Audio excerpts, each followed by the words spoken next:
Welcome. This is the Town of Darien Sewer Commission regular meeting agenda of Tuesday, May 2nd, 2023. We're calling the meeting to order at 4:32 p.m. And here we are in room 206 of Town Hall. First item on the agenda is to review and approve the minutes from April 4.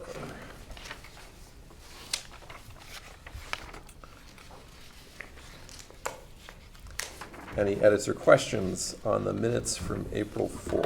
I'm recused, I wasn't here. Okay. Happy anniversary. Thank you. Look late. 20. I saw nothing quickly. and would make a motion to approve minutes. Okay, we have a motion and a second. Any further discussion? All those in favor, raise your hands. All right, all those opposed, all those abstained. Okay, so 4 approved, 1 abstained. Reese being the abstention. Hutch abstains. Recusation.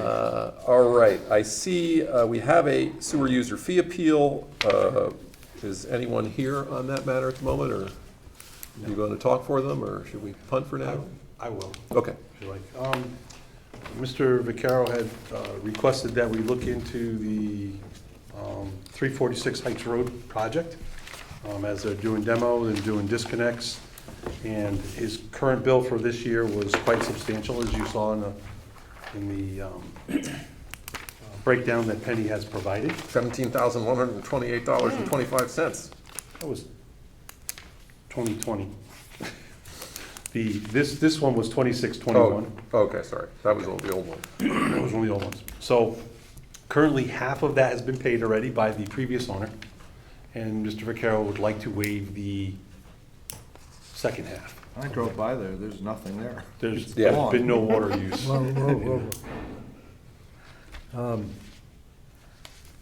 The second half bill, as I understand, was not paid. Correct. That's correct. Due Who has the liability for that? I'm not a lawyer, I can't answer that. Let us say, I presume, that Mr. Vaccaro had an attorney when he closed, I guess, even if he didn't. Normally, when you have a closing, the attorney will look at all things like, is there oil in the tank? Transfer that payment.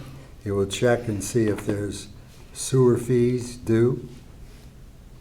And I think, check me if I'm wrong, that the bill was rendered before he bought it? It would have been, I think, October, our bills went out, Alright. and were paid, the first Therefore- half was paid by the previous owner.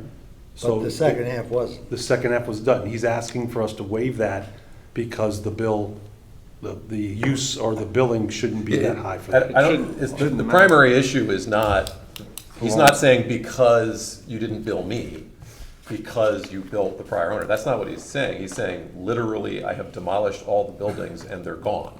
And so there's no more water use. That's the primary issue. Well, I don't think that's the real issue. The issue is 2,000 some odd dollars wasn't paid, $1,310. or whatever it was. 64 cents. 1,310 wasn't paid. And when I would think that when he bought the building, that he had a title policy. Well, He this should comes have. up, So the title policy, you know, is good for it. so this comes up from time to time when someone buys a house and knocks it down. And what is our standard procedure in those times? Do we typically grant these once they disconnect it? We usually catch them after they've made the full payment, Yeah. and they go back and show us that it has been demoed and the use was X, and it was below the minimum, but they paid 1,000. Yeah. And we've reconciled that. Yeah, yeah. So down to- basically, however many months the connection was disconnected, Yeah. we would prorate the bill Prorate. for the period. And that's been What? our Okay. typical standard operating procedure. But, Because he's not generating any effluent. but the disconnect order came after the bill, right? Yes. So the building was standing there, you know, I came up and I bought it, and my attorney went through everything and told, did a title search and all of what he was supposed to do. Actually, they hire somebody to do that. First American Title, or whoever the title insurance company is happy to accept that title search. And, I mean, when I used to do a lot of that work, I mean, I'd catch people, I'd find things were 10, 15 years old, and the title company paid off. So I don't So see why you have you're to $2,000. You're of the opinion that the owner should be on the hook for the full bill, correct? Yes. Staff is telling us that in the past, when structures have been demolished, we have tended to prorate the annual bill based on the month it was demolished. Does anybody else have some I'll thoughts? weigh on I don't, that's not what I understood. Okay. Oh, Mr. Vaccaro, you are here. Yeah. Okay, so we are talking about your sewer user fee appeal, if you'd like to come to the podium and answer any questions that we may have. We have heard from Mr. Van Winkle, who feels as though you should be on the hook to pay the whole bill because the bill was rendered in October. Darren, did you have something to add? Okay, we've heard from staff that in similar situations in the past, when structures were demolished, we've tended to prorate the annual bill based on the number of months that there wasn't anything there. And so, I'll go further. This is a unique situation where that site has sat absolutely empty for at least 5 years. yeah, or a few, with no use. COVID, 2020. 2020, so it is. And I think looking back, whether it's a title search, I know where you're coming from, Peter, if things do pop up and should be caught by an attorney and doing a title search, but I don't think this is one of them. Well, I think in this case, no matter who owns the property, anybody could come here and say, I haven't used it, it was demolished, regardless of who owned it at that point. I think we as a fact finder would find that the property hasn't used the sewer in any way in at least 4 years, 3 years. So this goes beyond this billing period, and I would be inclined to waive it just based on that as a fact finder. May I address it? Sure, if you have questions and you need more information, please For him. seek the information that you need. Yep.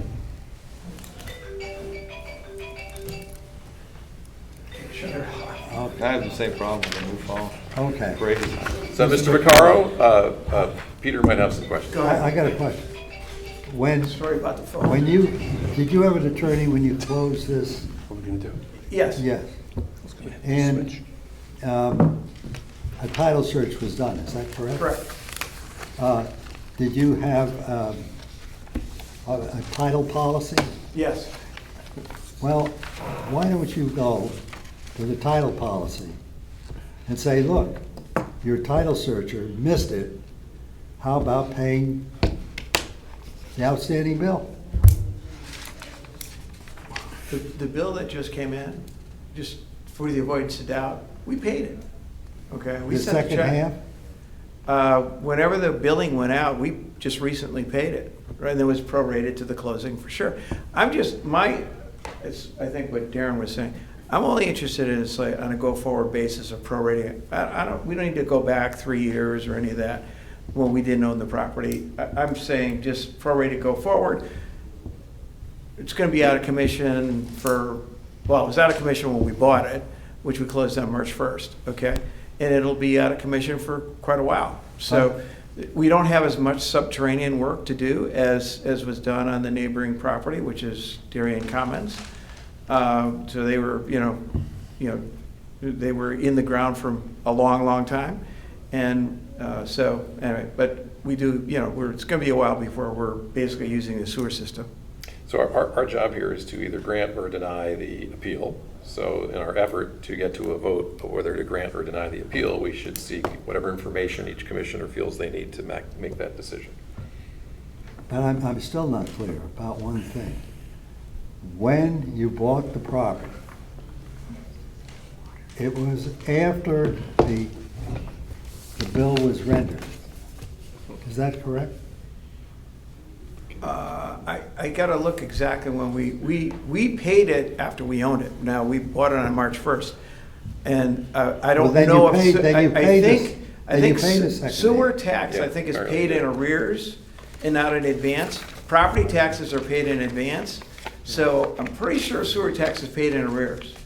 No, it's No, it's also, calculated in the rears, paid forward. it's paid for the year, right? These are our anticipated expenses Okay. for this year, and then we send out the Okay. bills to cover that. So what? But I, you know, rather than, you know, in the interest of not being delinquent, we figured we'll pay it, and then we'd like to, you know, Sort it out. sort it out, exactly. Why does it show as delinquent? It's not. He said he didn't, he was doing the right thing. He Yeah, got a right. bill, Yeah, he yeah. paid it, because he didn't want it to become delinquent. Well, why does it show being? It doesn't. The bills go out in October. Yes. If they're more than $500, they're split in half. Yeah. His is more than $500, so the first half was paid by the previous owner in October, and he got the second installment of it now, which he paid, but he's saying that It's disconnected. it's disconnected. If it's paid, fine. Okay, so we're being asked to prorate the bill for this year based on the fact that the structures have been disconnected. Does anybody need any more information before attempting to make a decision on this one? Okay, Well, wait, I just have one question. There's no water flowing in there, right? correct, It's finished, right? correct. There's no bill I being. drove by it on the way here. There And is he- nothing there Go to on. use water. And he's paid the bill. It's awesome. Looks great. Looks great. We're really happy So to what's see the that. question? Why is he paying for a sewer user fee when he's not using the sewers? Oh, what, okay. The way it was presented here, it looked like it was a bill from past usage. No, No. No, But he- it's not. he's contesting Okay. the second I half, got which it. goes from March till October. All right. April to October? April to October. April to October.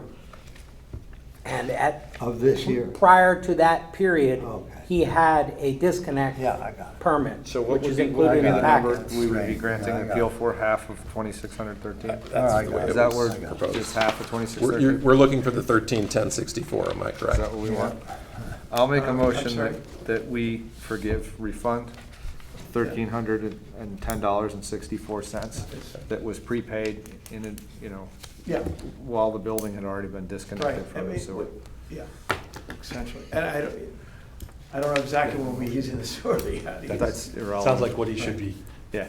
Do we have a? I'll second it. Okay, we have a first and a second. Any further discussion? Yeah. One, two. Thank you. Any further discussion on the motion to grant the appeal and credit the owner $1,310.64? Hearing none, I'll ask for a vote. All those in favor, raise your hands. All right, May I ask you a couple of questions? since you're here. The first thing is, I would assume you have a valid building permit, which is includes a sewer approval, which is like 6 years old? No, what we have is a approval from the Planning and Zoning Commission, fully entitled, fully approved in March of 2022. And then in the beginning of this year, I think it was could have been in March, might have been in February, we extended it. Now, we had already applied for the demolition permit, so as soon as you start construction, that approval rolls forward, but for the avoidance of doubt, we went back to the commission and asked them to extend it. Well, even though we already had the demolition permit, we had demolition permits in the beginning of, it was like the first week of March, we got one demo permit, and then later on, after we did more remediation, revolving around asbestos and long answer, we got the second permit to take down the second number of buildings. There's more permits to come. There'll be a foundation permit, which we're gonna be applying for Friday of this week. And then somewhere down the road, we'll apply for the building permit to go vertical. Okay, so I have another question. Is this plan exactly the same as the one that was applied for in 2017? We've been working on it. I don't know the answer to your question, but I think it's gonna be pretty similar because. I'm asking if it's exact because of the capacity analysis would be the rendering from your plan in 2017 and what it was going to Yeah. generate? Well, I don't know the answer. I can only give you what I think. And the reason I don't know is we've only been involved with it for the past 3+ years, 3.5 years. In 3.5 years, we didn't change the plan. The family that owned the property had a plan. They went through a couple different architects, but basically there was a plan, and we didn't change the plan. The only thing that we made different to the plan that was material was we didn't want to do underground parking, nor did they, because it's just, first of all, the soil conditions probably wouldn't have supported it very well anyway, and secondly, it's punitive in terms of cost. So that was the big modification, but the number of units in terms of apartments versus retail, it's about the same. The retail is almost the same as what was there before. The architects tell us it's literally the same, 29,000 square feet of retail. That's the same thing we have in this particular iteration with 65 apartments.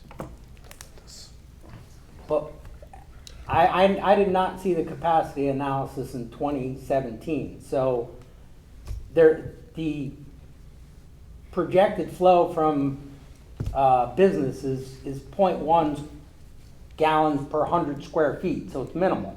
But it's 150 gallons per bedroom, so there's a significant difference Yeah. if your Well, there was one is thing. different or your usage Yeah, is there different. is one thing that we changed, and it's interesting, you should mention it, on bedrooms. The entire project was almost all 2 bedrooms, okay? We changed it. We made it about half 1 bedrooms and half 2 bedrooms. So, because we found that there's a demand for 1 bedrooms as well. And as you know, there was very little development, whether it be condominium or multifamily apartments in the town of Darien other than Avalon, for, I don't know, 30, 40 years. There's hardly any condos. And the rules that apply to condos, the same apply to, it's 1,000 square feet, right? So you didn't really have many multiple bedrooms. There still is a demand for 1-bedroom units, so that's why we've divided it in half. So there may be less bedrooms in the end. But your usage of the other space is the same, or I had heard something about a school. I'm sure a school creates a different calculation than a business. Well, the school is daycare, okay? They occupy 11,400 square feet. They're gonna take 40% of the property, the retail space. It'll be, it's 154 children that was approved. They have a special permit that was issued by the Planning and Zoning Commission. We did traffic studies, we did all kinds of studies with respect to that.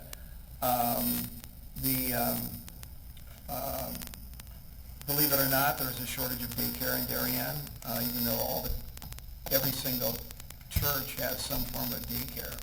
But it's different, it's part-time, it's not 12 months, it's maybe 9 months out of the year.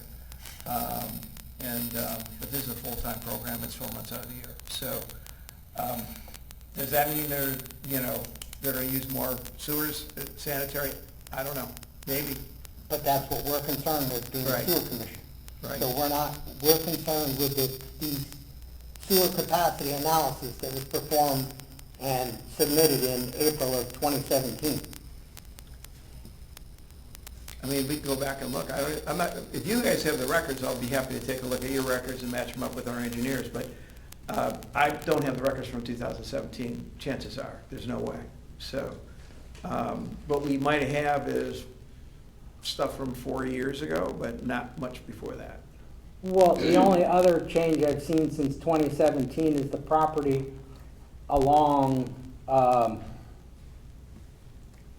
Hollow Tree. Hollow Tree was added to the project. I don't think it was part of the project in It's not part of- 2017. It's not part of our project, we don't own that. Oh, it was just It's torn owned by down the same people that have always owned it. independently? The same people that owned it for Yeah, I like know. 50 years. Okay. They still own it, Okay, so we didn't buy it. all right. My They just mistake, happened to sorry. do the demolition at about the same time, and just so you know, I mean, they were cited for blight, and the penalties were pretty extraordinary, so they decided to knock the building down. My apologies. So. Okay. Your aim here seems to be that if you could wave a magic wand, that Mr. Vaccaro would have to come before the sewer commission and prove again the ability of the sewers to accommodate the proposed flow. Absolutely, because I think 5 years should be the maximum. I don't believe that Is that a 6-year-old capacity study should be valid. It may not have, you may not have to do a complete redo, but I think it should be visited. So this is a procedural question, and 5 years is something that came out of your brain, not necessarily out of our regulations or guidance. No, but I know when I had a building permit, that it lasted for 5 years. Okay. And, But he doesn't have a building permit yet. no, but that's where I got the number from. Okay. It's not like I pulled it out of nowhere. Can I ask a question? Sure. You want to go back Was and there a capacity retroactively- study done? Sorry. No, I don't want to I mean, retroactively do that's not anything. that long ago. You must know if there was a capacity study done in 2017. They had to do some type of sanitary sewer analysis to get the. And you must have that in your records. So does planning and zoning. Everybody should have it. Okay, so we could see it if we wanted to see it. Did- It's public record. Public record. This was approved under the prior ownership, That doesn't- and when we got involved 3 years ago, we went back under the same application, made some modifications, then it got it reapproved. So Yeah, you it wasn't a have new a- application on our part. You have a current special permit approval from planning and zoning Correct. to do what you want to do. Well, yeah, again, we didn't file a brand-new application because, to your point, it wasn't materially different other than the parking. And so there was a little bit on, a architectural review board in terms of the design of the garage so that it was appealing and whatnot. But fundamentally, it was approved because it wasn't materially different from what was already approved. So it had been approved at least once or twice before, but it never got off the ground. So we didn't go in and do a wholesale changes and scrap the whole project and start all over again. That's not what we wanted to do, and that wasn't our intent to do. We wanted to basically do something where we could actually build it and get it done and not lose another year in terms of planning it out, drafting it out, and then getting it all reapproved as a brand-new project. Because the project actually looks pretty nice as it is. It was well thought out. I think, Bob, to your point, it might be something we look at in procedures going forward. It's not fair. I mean, John, you're taking on a huge project. It's been an eyesore, and it's really nice to see it happening. And I can imagine the work everyone's done behind the scenes to make that happen. It couldn't have been easy. I have scars. Yeah. So, I mean, going forward, I think there's a real point there, but it's a procedure we'd have to put in place. And I think it's a good And it's a procedure, good though. one. It's a really Because good if projects do get stalled, there might be some significant change that would require it to be reevaluated. Not necessarily be redone completely, but just Updated. updated. If development in the area had gone, wasn't included in the calculations initially. In this case, I don't think your project affects any others that isn't already approved. Well, it doesn't, but in what I read from and I was on the board, but it was just the very beginning, I don't recall it, but it was stating that there were possible plans of changing the 8-inch line down Heights Road to 10-inch, and because now you're diverting the water down Heights Road as opposed to this property used to send its water down Hollow Tree. Hollow Tree? Mhm. Yeah, Hollow Tree. So, and it was mentioned in April and again in June in our meeting, and then the next two meetings, it said nothing to report, and after that, it just ceased to be mentioned. There was a capacity analysis done. The issue, it was around the same time as the federal project. And the issue was that both of these developments would be leading to the sewer which is inside the drainage culvert underneath the railroad tracks. So unfortunately, they both happened at the same time, and a capacity analysis was done separately by two separate entities. But if I also recall, part of the issue was the lack of slope between this project and where it's going to go underneath the railroad. I seem to remember the idea that it was very flat. I think you're right. So that is an issue there. Plus, there was an issue as to whether, since they are putting in a new main, whether it's going to be their lateral or our lateral.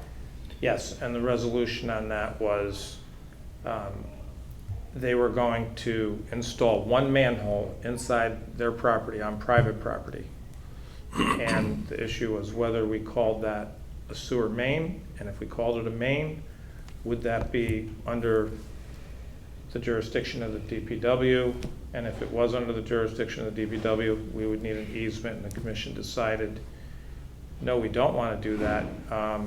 We're going to make that a private, the sewer on private property will remain a private property issue.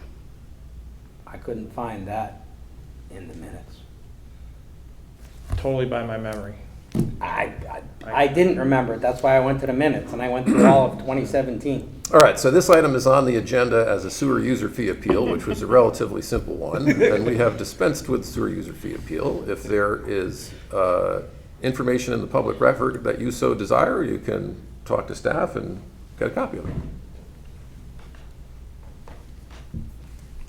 As long as they're looking it up, I would like a copy as well. Okay, Thank you. here we go. Thanks for putting up with our housekeeping. Trying to figure, we're trying to do the right thing here and balance everybody's interests, and you know, how many years do we look like something? 3 huge projects going on. I know. And maybe one more, right? And so at some point, it's a lot. So, anyway. Thank you. Thank you.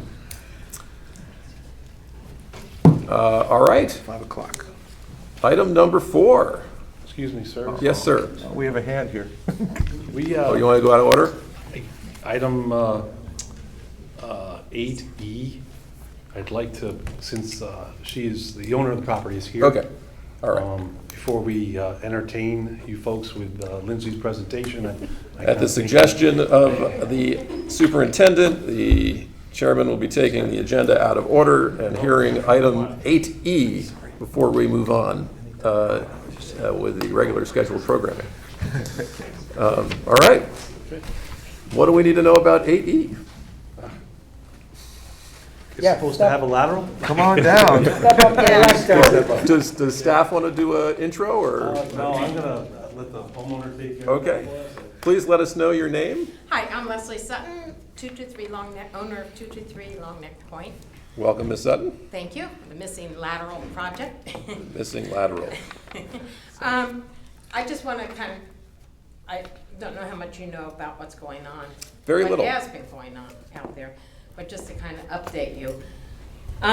It's my understanding that normally when you connect to the sewer, it takes 2 or 3 days. And we dug the trench a month ago yesterday and have been trying to find the lateral, digging up multiple times. We were asked to dig 3 feet, and then today we dug 8 feet down, and we can't find the lateral. Because of the weather and being open so long, the trench is collapsing. We have to pump it regularly. Oh, the trench is open. It's open from the house to the street. We can't get the permit from the sewer commission to close it up. The water has been inspected, the water line has been inspected a few times, but they have to keep coming back because of the flooding, and new sand has to be replaced, and so it's been quite a project. So you have, is the water service and the sewer lateral in the same trench, just separated? is. Okay, so you have one trench open, and it's been open now for how long? A month. A month. As of yesterday. And and who is your site contractor doing the work? Dave Brown is the builder, Okay. and TLX is the excavator. So they started from the house, headed out towards the street to a location where they imagined they would find a lateral. Where we were told that, And there is yet to be found a lateral at that location. correct. And Anthony has been out there 6 times, Okay. each time when we've been digging.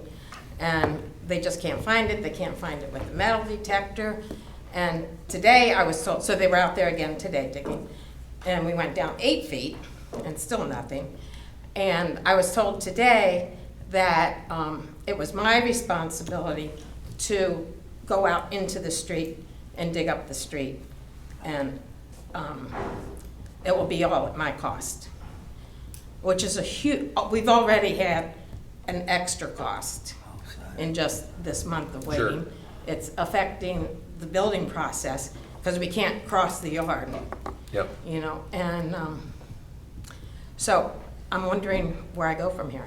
And is it my responsibility to dig up the street and pay? The excavator today said that it's probably, just a guesstimate, approximately $20,000 to look for the lateral in the street.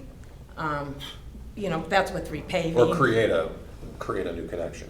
Just go to the main and create a new tie-in. Yeah, I guess, yeah. So- But I've been paying taxes for 17 years on this, and. Because you were assessed based on the Right. existence of But- the lateral. Yes, yes. Yep. But if there isn't one, but is it normally the homeowner's responsibility? Before we answer any questions. Okay. Do you gentlemen have something to add to the information inquest here? Of course. Okay. Right, and her information is mostly accurate. What we, and I won't get into the trenching part around the building yet, because I know Anthony and the contractor are working out why it's not deep enough right now. But other than that, we did go out there, they did dig one time, we didn't find it at the location. They did go back again today with the hopes that before our meeting, they could come in with some good news that we found it. We did not. We do have an accurate tie from the manhole, according to the field card that we have, ties from a telephone pole and a tree. I mean, this is just stuff that we normally use, that we generally can find the valve box with, and have not had problems in Long Neck Point. And being it's a low pressure force main down there, that we can't shove a camera in it and find out where that T is. So now that we haven't found it with the ties, we haven't found it with the over dig and the digging down below, the next step is to go where the T is on the main. Either we find the T there, or we wet tap, or we hot tap it in place. Those are our only things that we have left to do. Mrs. Sutton has been very accommodating and patient with us. I understand that this is a whole lot more than she, bargained for, and as I told her a little while ago, I hoped nothing more than to find it today. I was wishing and hoping that we would find it. Unfortunately, that did not happen. As regards to as excavation goes, we normally have the contractor of record that's out there who's pulling the permits, pull the permit to do the street opening. We could follow another process if the sewer commission would like to do that. There's different ways to go about this right now. But as of right now, we don't have a lateral for her to tie into that we could find. I will say it's, well, in my experience, it is good practice to start at the downhill side when you're running sewer mains, right? That may have avoided the open trench issue, but it sounds like there's some questions as to the depth of the installation anyway that might affect. Well, that, we were trying not to dig up the asphalt in the street, right? Yep. I mean, if they had stopped it a little closer to the gutter line and didn't come all the way into the property for whatever reason, Yep. that property, wasn't available, there were bushes or trees, I'm not talking about the past, I'm talking about current, but yeah. the one that you're talking about currently Yeah. at this location. Yeah. There was vegetation across the, maybe they stopped when they installed it. I don't know, but going to the street is generally the last resort before we How far into the street is the main? it's on the opposite side Yeah. of So Long you'd be Neck. digging the whole street. Well, you'll dig over the main first. I mean, the only other tie we have is a hard measurement from the manhole, which takes us to the T. We would have to dig there. Now, if we don't find it, I'm not gonna dig anymore, I'll tap it right as it is. So basically, we're doing a test pit above the main to dig find- down to where we believe the T is. Correct. Okay. I think the homeowner asked a good question, which is, if that's not where the tie-in was supposed to be left with the project, what's the appropriate course of action in terms of, the responsibility of the town versus the responsibility of the homeowner? So I think that's an interesting question. That absolutely interesting, but it's not something that the sewer commission and you commissioners haven't dealt with before. Yeah. We've had a couple issues like this. One in particular, I remember, Just was in recently, the last right? year, Yeah. where you had a homeowner that couldn't find it, and the digger did find it. The reason we use the excavator on site doing the work is generally he has his permit to open the street already. He has the call before you digs. And at that point in time, the homeowner came in with the contractor and asked for the sewer commission to render some rebate or render some restitution to cover the additional cost based on the additional work that needed to be done. That's something you folks had entertained in the past. Would that be the most efficient way in this case, because we're digging up a road rather than their private property? I don't believe he has a permit yet. I need to see if he has an excavation permit for the street, I'm not sure. Okay. They may have used the old water service on site, they were gonna use the I new, see. so there was no real reason to pull an excavation permit for the roadway. But I would have to check to a see road if that's cut. true.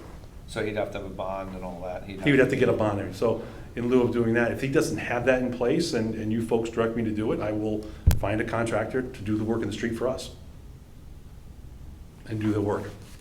Could that be faster? Would it be faster? It's like an emergency repair kind of a thing? It would be, Less it would expensive. be We could always quick. ask them for a price. Yeah. I'd have to get a couple prices to do it, but yeah. And right now, we're ironing out the details on doing a wet tap. Yeah. We haven't done one yet on this type of system, but we seem like we have a good material match. Do you We're just looking for- bypass that, or do you just, it's fused on right away? Wet tap as well. Yeah, no, Happens, it's yeah. still happening, yeah. You wrap it, Yep. and it's got a valve on the top. And it you- pierces it like No, it's bolted on, you don't fuse it Saddle in. clamp, a saddle, It's yeah. like a saddle clamp? It's a full strap. It's usually about 8 inches to 12 inches, depending on the size of the pipe. Wraps all the way around, bolts on the top or on the bottom. It's got the valve on the top, and they tap through that. Yeah, that's drill what I it in. know, it's a Okay. saddle clamp, but okay. Yeah, that's cool. So that's what we're looking to have to do. If we can't find it, it's 69 feet. So based on our past actions, it is reasonable for the town to take on the responsibility of finding this lateral at this point, since the information that we had is, at least at this point, been inadequate. I believe that to be true. I would I agree think with that. we put a system in that came with laterals to a valve box. I think we are obliged to make sure that is there, and if it's not there, I'm responsible to make sure it does happen. Okay. That's part of the assessment, that's what they paid for. Would it be helpful if we took an action on that for you? I think that would be very helpful. Okay. Before I ask for a motion, does anybody have any further questions or more information to share? No, just to add about the contractor, I don't believe he has permit, or he talked today about having to get a bond. Okay. He's willing to do that, but, just to kind of clarify that. Thank you. Yeah, so get a price from them if it's easy and quick, and he's got the right paperwork. If the number I just heard, I may have to get a second price. Yeah, that seems a little- That seemed a little high for us, Yeah, because I agree. we just did a Yeah. couple repairs. I agree. And that pipe is generally down 4.5 feet. Yes. Okay. And it could be high on his part too, just in the heat of the moment this afternoon. Well, he's gotta go get a bond if he doesn't. Well, have yeah, I it, think not the use bond that. was the big thing, Yeah. yeah. He may have rounded up just slightly. A little bit. Just a little. All right, so it sounds like we're going to consider a motion on this item. I'll make a motion that, do you need a dollar figure, up to 15,000 or 12, No, whatever? I Or wouldn't put just one on there. Get it, You asked me to use my better I judgment. think just get And it if done. it's- Yeah. Yeah. My motion is whatever it takes to get this done in the most expeditious way possible to keep the project going. And, we're sorry you've gone through this. Oh. All right, so there's a motion to authorize staff to do the physical excavation necessary to locate the lateral. And/or tap it. And if a tap does not exist, provide one. Do I have a second on that motion? Yeah. A second, Mr. Van Winkle. Any further discussion on the motion? Thank you very much. Well, we haven't voted yet, so. Oh, well, thank you for trying. All those in favor? Okay. We have 4 in favor, all those opposed, all those abstaining. Okay, Ms. Cameron abstains. 4-0-1. Now can I thank you? Yes, now would be the time to thank us, yes. Thank you very much. Good to see you. All right, rolling back in time from item 8 to item 4. We have Lindsay McCarthy with us tonight from Arcadis, who is the town's consulting engineer with all things related to sewer. And we are going to get overview of the CMOM program. And if my mind was working, I'd be able to tell you what the acronym CMOM stood for. Right there. I'll tell you. That would be the first thing you do. Operations and, Dennis? You look up there. It's right there. That was the greatest. You couldn't see the screen, yeah. Thank you, excellent.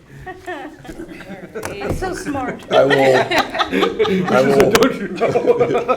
will remember that Watching at home. at least for the next day. I remembered it long enough to answer the question on the test. There you go.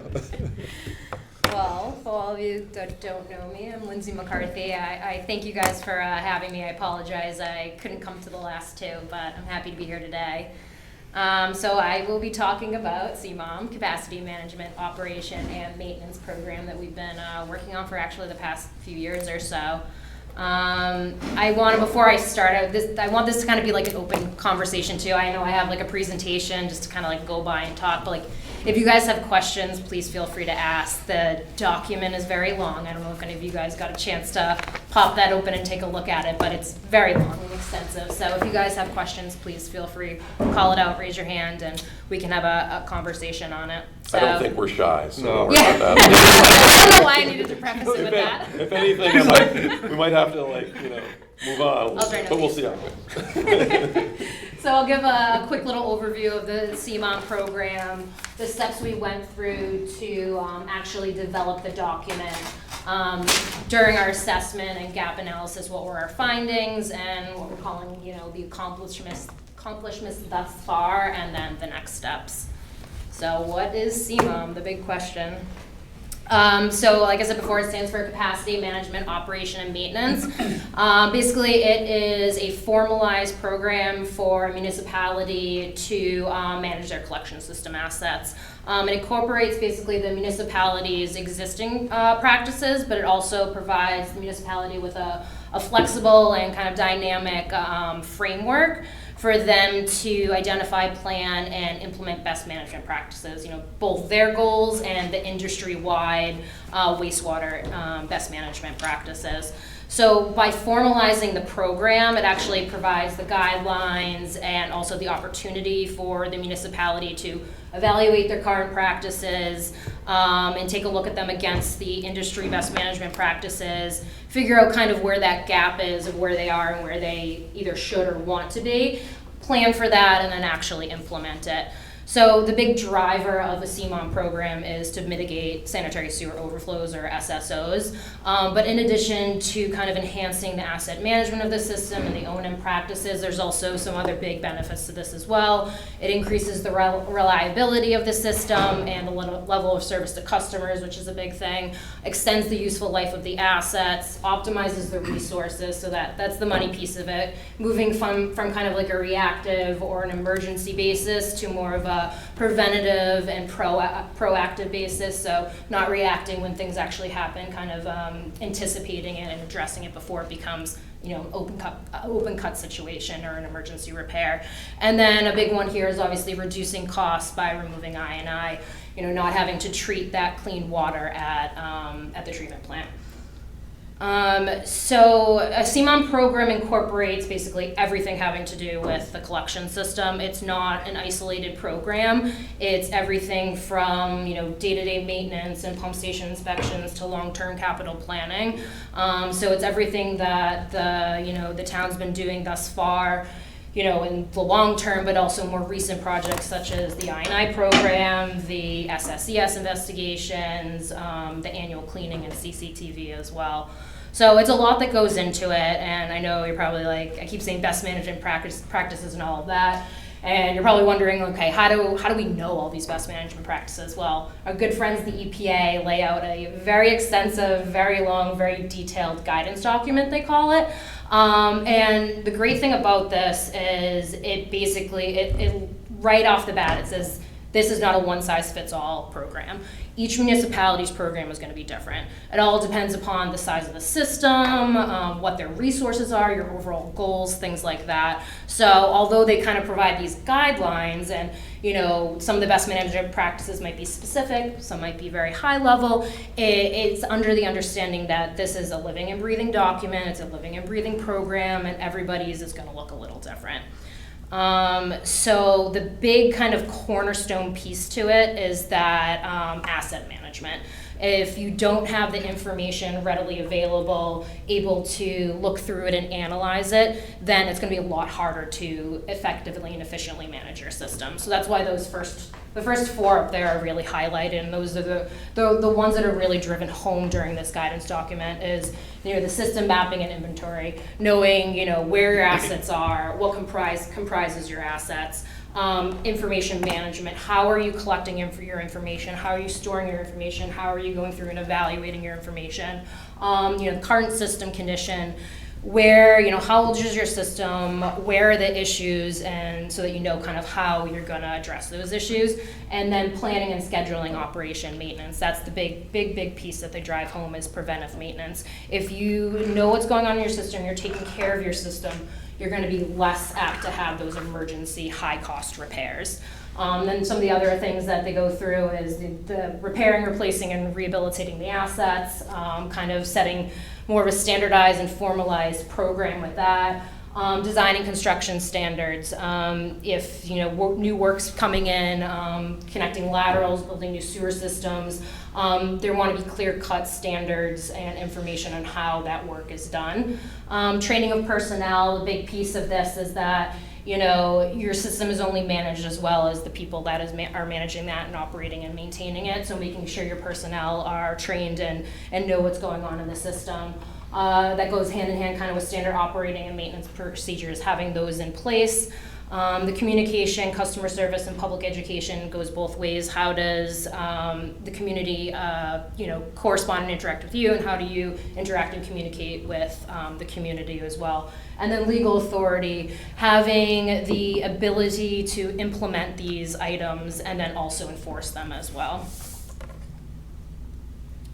So that's kind of the whole description of the program. What the document is really consolidating all of the collection system information, establishing the town's goals, and really laying out, where the town wants to be in regards to the practices now and the practices in the future and how you're going to get there. And like I said, it's really a living and breathing document. It's something that, this is what's existing this year with practices and procedures. There's action items of what, the town wants to get done. So it's something that's going to be evaluated and reviewed and updated potentially every year as action items are ticked off the list. Maybe more documents are standardized and formalized. All of that goes into this big CMON program document.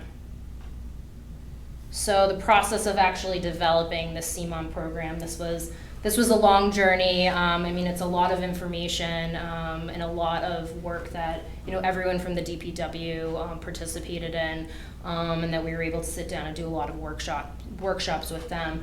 The first step is really establishing the town goals. This is kind of the higher level piece of it, and I'll flash the the goals a little bit later, but it's really kind of the high level, how does the system, the town want to, you know, be able to effectively and efficiently manage their system. And then from there is really, you know, for Arcadis to understand the town's current practices. EPA has a very extensive kind of checklist questionnaire. We sat down with everyone from the DPW for, I think it was 3 workshops or so, to really go through all of those questions to get a really good understanding of the current practices going on right now.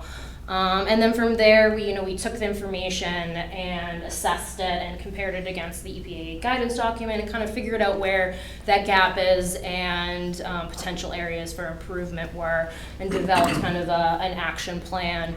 And then at that point, we held another series of workshops because we had kind of the high-level action plan and recommendations. And then we sat down again with everyone from the DPW and went through each of those action items and prioritized them. What's kind of on the immediate top list that we want to work on and getting done? What's on a short term, maybe in the next year or two, and what's kind of a longer term process that we're gonna work towards.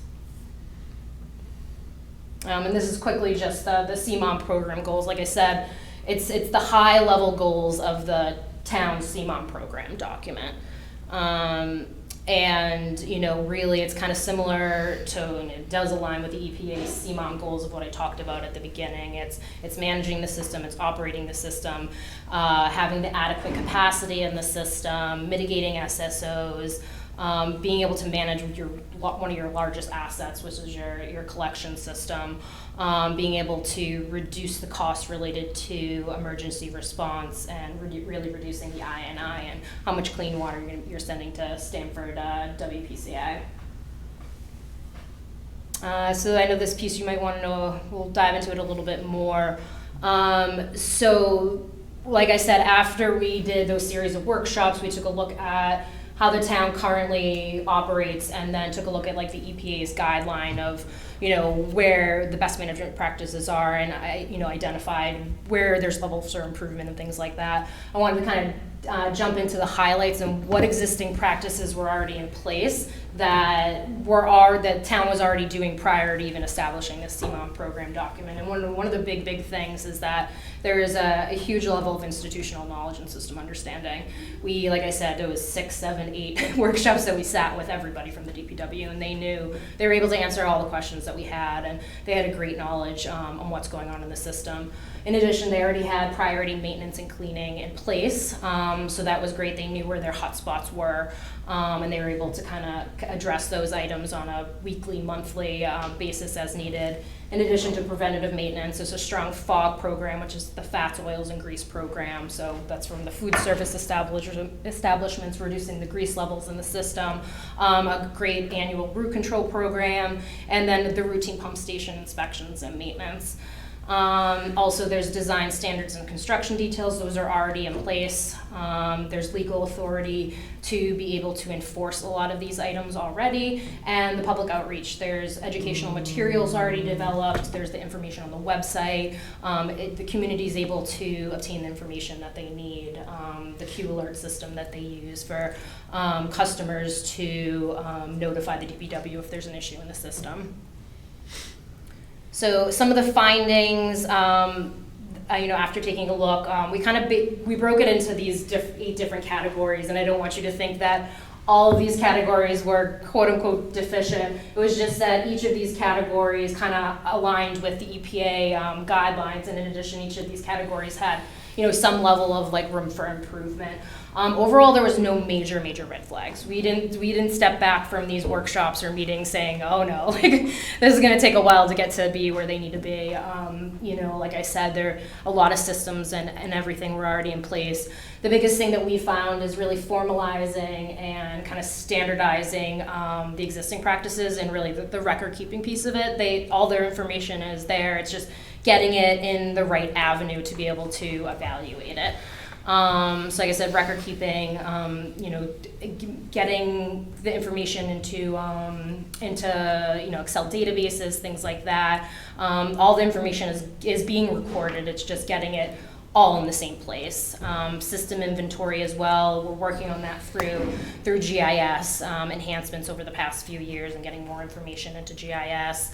Priority maintenance, one of the things, like I said, the priority maintenance was great. It was just defining it a little further into like in the actual spreadsheet of, you know, when segments and manholes should be inspected. Yes. So relative to our GIS program, Yeah. I know we're kind of getting it up to speed. Ultimately, would you say 1 through 5 on this is information that could be cataloged using the GIS system in terms of being able to select a pipe or select a manhole and Yes. say, this is the last time it had maintenance and this is what was done, or this is the as-built for the pipe, or whatever it is? Yes, and that's that's one of the items we have on kind of like the big next steps that we're gonna be focusing on. Okay. That the town they've already brought up the fact of being able for the field crew to be able to utilize tablets in the field as well too, having all that information at their hands. Inspected on this date, or, you know, just being able to. Yeah, look up even information that. too, Yeah, it can all be anything in like an Access database or an Excel database can be linked with GIS to have that all Pictures readily would be available. amazing, too. So, Yeah. Or the next time this needs to be videoed is Yeah. 2028 or whatever. yes, exactly. Setting that That's what I'm timeline saying. of when. Just want you to notice the big smile on Darren's face, that's all. Just, he's been Thank begging you. for, yeah, there you go. I'm here for you. No, I mean, you highlighted how excellent Yeah. our institutional knowledge is, and we are grateful for it. Yeah. But this document needs to be able to live on in perpetuity when we may not have the employees we have now. Exactly, and that's Otherwise, That's Darren, exactly you what guys we will were never taught. be able to retire. Yeah, exactly. You can't retire, so we got it all. For life. We got to download the brain into the computer, I get the so pro- you live forever. I Yeah. think more or less GIS the system. process Data is has key. to overcome the institutional. And I don't knowledge. The remember, where process does has to be stronger predictive than- maintenance Yeah. fall in there? Under Which, by three the or way, under we four? all have It's fallible memories. So under it 4. should It's be. kind of like the preventative and predictive maintenance. So priority maintenance is kind of more of like the areas where you know there's issues, the hot spots, the segments maybe downtown that have accumulate grease a little quicker than we would hope, things like that. So there's basically a database that we put together that actually was already in place but was enhanced. Oh, that isn't predictive maintenance? Predict. If you know where places are gonna accumulate fog, you know, in spots in the system, and you're going to that on a regular basis, isn't that predictive maintenance?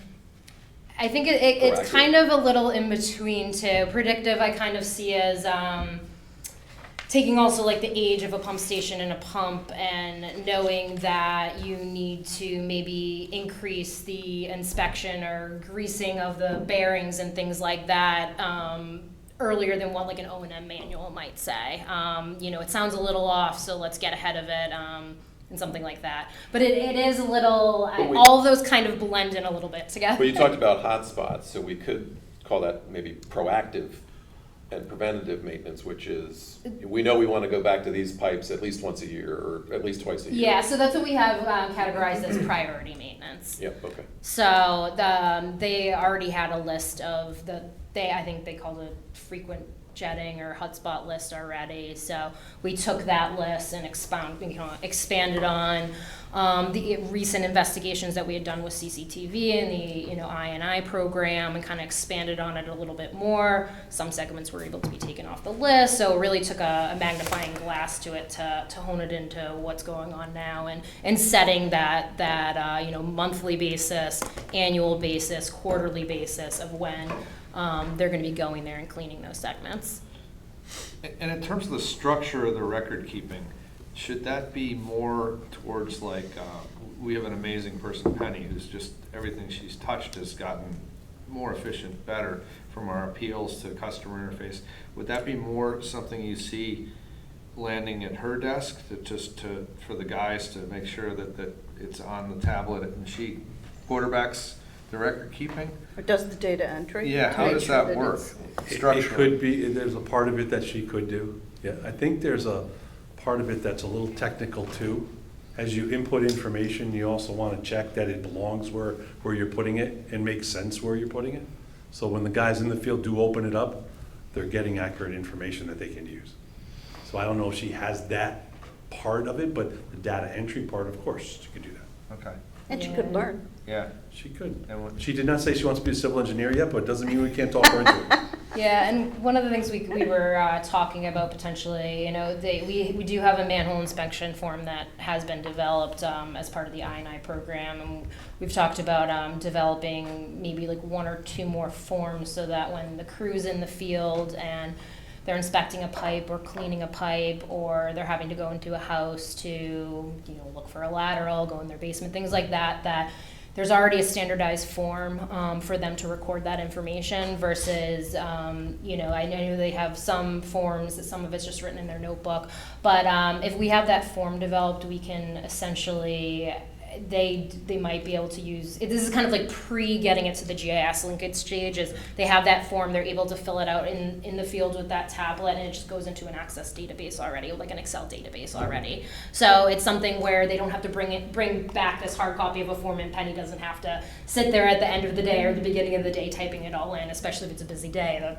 The piles This is isn't a gonna. like flip the switch and one day we're on GIS. This is kind It's a of yeah. a long Sneak up on it, yeah. process. Yeah, It's gonna take it will be a years. little bit of a Yeah. process. Yeah, one of the things we talked about this year too also is having Arcadis. This is above and beyond me, but Arcadis has a great kind of like digital team with GIS, and there's a bunch of different software. Some are kind of off the shelf ready, some are more developed and customized to a user. So there's a lot of different types of software that can be utilized. So kind of So the first step is in terms of contracts, we're trying to get through these 3-phase abatement projects, and then this is probably then the next thing we start to Yeah. talk to Arcadis about. Or, Okay, I'd like to fold it into the next phase of the. oh, phase 3. Yeah, I&I, SSCS, next portion, I mean. Oh, the outside of Stony Brook, Yeah, or where do we go next? I think we should. Yeah. I mean, it'd be great for the guys, they're not carrying a notebook around them. If they could put with the data right there, Yeah. it'd be done and move on to the next thing, they And wouldn't then, have to remember you the know, last thing. yeah. That's good. And the nice part is being able to, if there's a question of a manhole or a pipe, it's not yes, they remember most of it, but if they're like, oh, let me go back and Go back and to look the at office, sheet, dig up or- the records, Yeah, you know, see what's there. they then can go back filter upstairs. and look for Yeah. that street, and the information's there. I know that for them, that's something that they would really benefit from. Yeah. Well, and yeah, now with the new GIS, there's only one manhole number 1. Yes. So you assume. And we do still have those 1A, 1B. the industry They're the good. old numbers in there too, just in case, because I know that they've used those manholes No, for so long, but they I have haven't to. seen it, but is there also flow arrows? Yes. Yay. Yes. So there's Just for yes you, Bob. unique identifiers, flow arrows, and that was part of the Key GIS updates kiss. as well. Too. Yeah. Was making kiss sure that method. all the pipes connected and the flow direction was in Flows and down it was in the hill. correct way too. Ding, ding, ding. Okay. Yeah. So I can't remember where I left off, but a lot of this, I'd say most from 5 down was really formalizing it. All 5, 6, 7, 8, all of this was occurring, but it was just really getting it down on paper, which a lot of this was accomplished through the CMON program document. Again, the information's there, it was just having it laid out on a piece of paper and written out so that, like you said, if the staff that are here end up leaving, it's there already. The SOPs, the SMPs, they're already down on a piece of paper. Somebody doesn't have to come in and say, okay, what was the best way to operate the jetter in this system here, or things like that, or maintaining the pump stations, things, those type of items. So after we kind of developed, I already talked about this, but it was after we developed the action plan, we held those workshops where we defined, okay, each of these items, each of these action items, what's immediate, what's short term, what's long term. We held, 4 or 5 meetings or so and really went through, and the bottom here shows kind of the spreadsheet that we had circulating around of those action items, whose responsibility it was to work on, when it was completed, if it's priority, who's gonna focus on what. And all of that came about. We had the CMON program document. So it was, like I said, it was a big, long journey. But the major accomplishments was that the action plan was developed. That's the big roadmap. It's action items, what needs to be done to accomplish the action items, and then that's all rolled into the CMOM program document. The priority maintenance list was updated this past year. The asset management and record keeping, that was initiated, and we've started that process where a lot of the information is now in Excel. And we're looking to get more and more of that each year in there. The cleaning, inspection, and assessment program was formalized. That's formalized in the CMOM program document. It's really going through, you know, if you're inspecting a pipe, what's the rating criteria, how are we going to use to assess that pipe, assess that manhole, and then at what point does it go to rehab. Again, the SSO emergency response plan, that was all formalized and documented in the CMOM program document. And then the big things, the capital projects, the I&I program was completed, which included the flow monitoring, the SSES investigations, pump station evaluations, GIS updates, and phase 1 sewer rehab. That was big one. That was the old Kings Highway South. When you have the priority maintenance list, is there any way that you can basically have predictive maintenance due to the new large-scale projects that are going online? In regards to checking those pipes to make sure the capacity is okay, or anything? If they're going to create hotspots, or does that just come down totally to experience?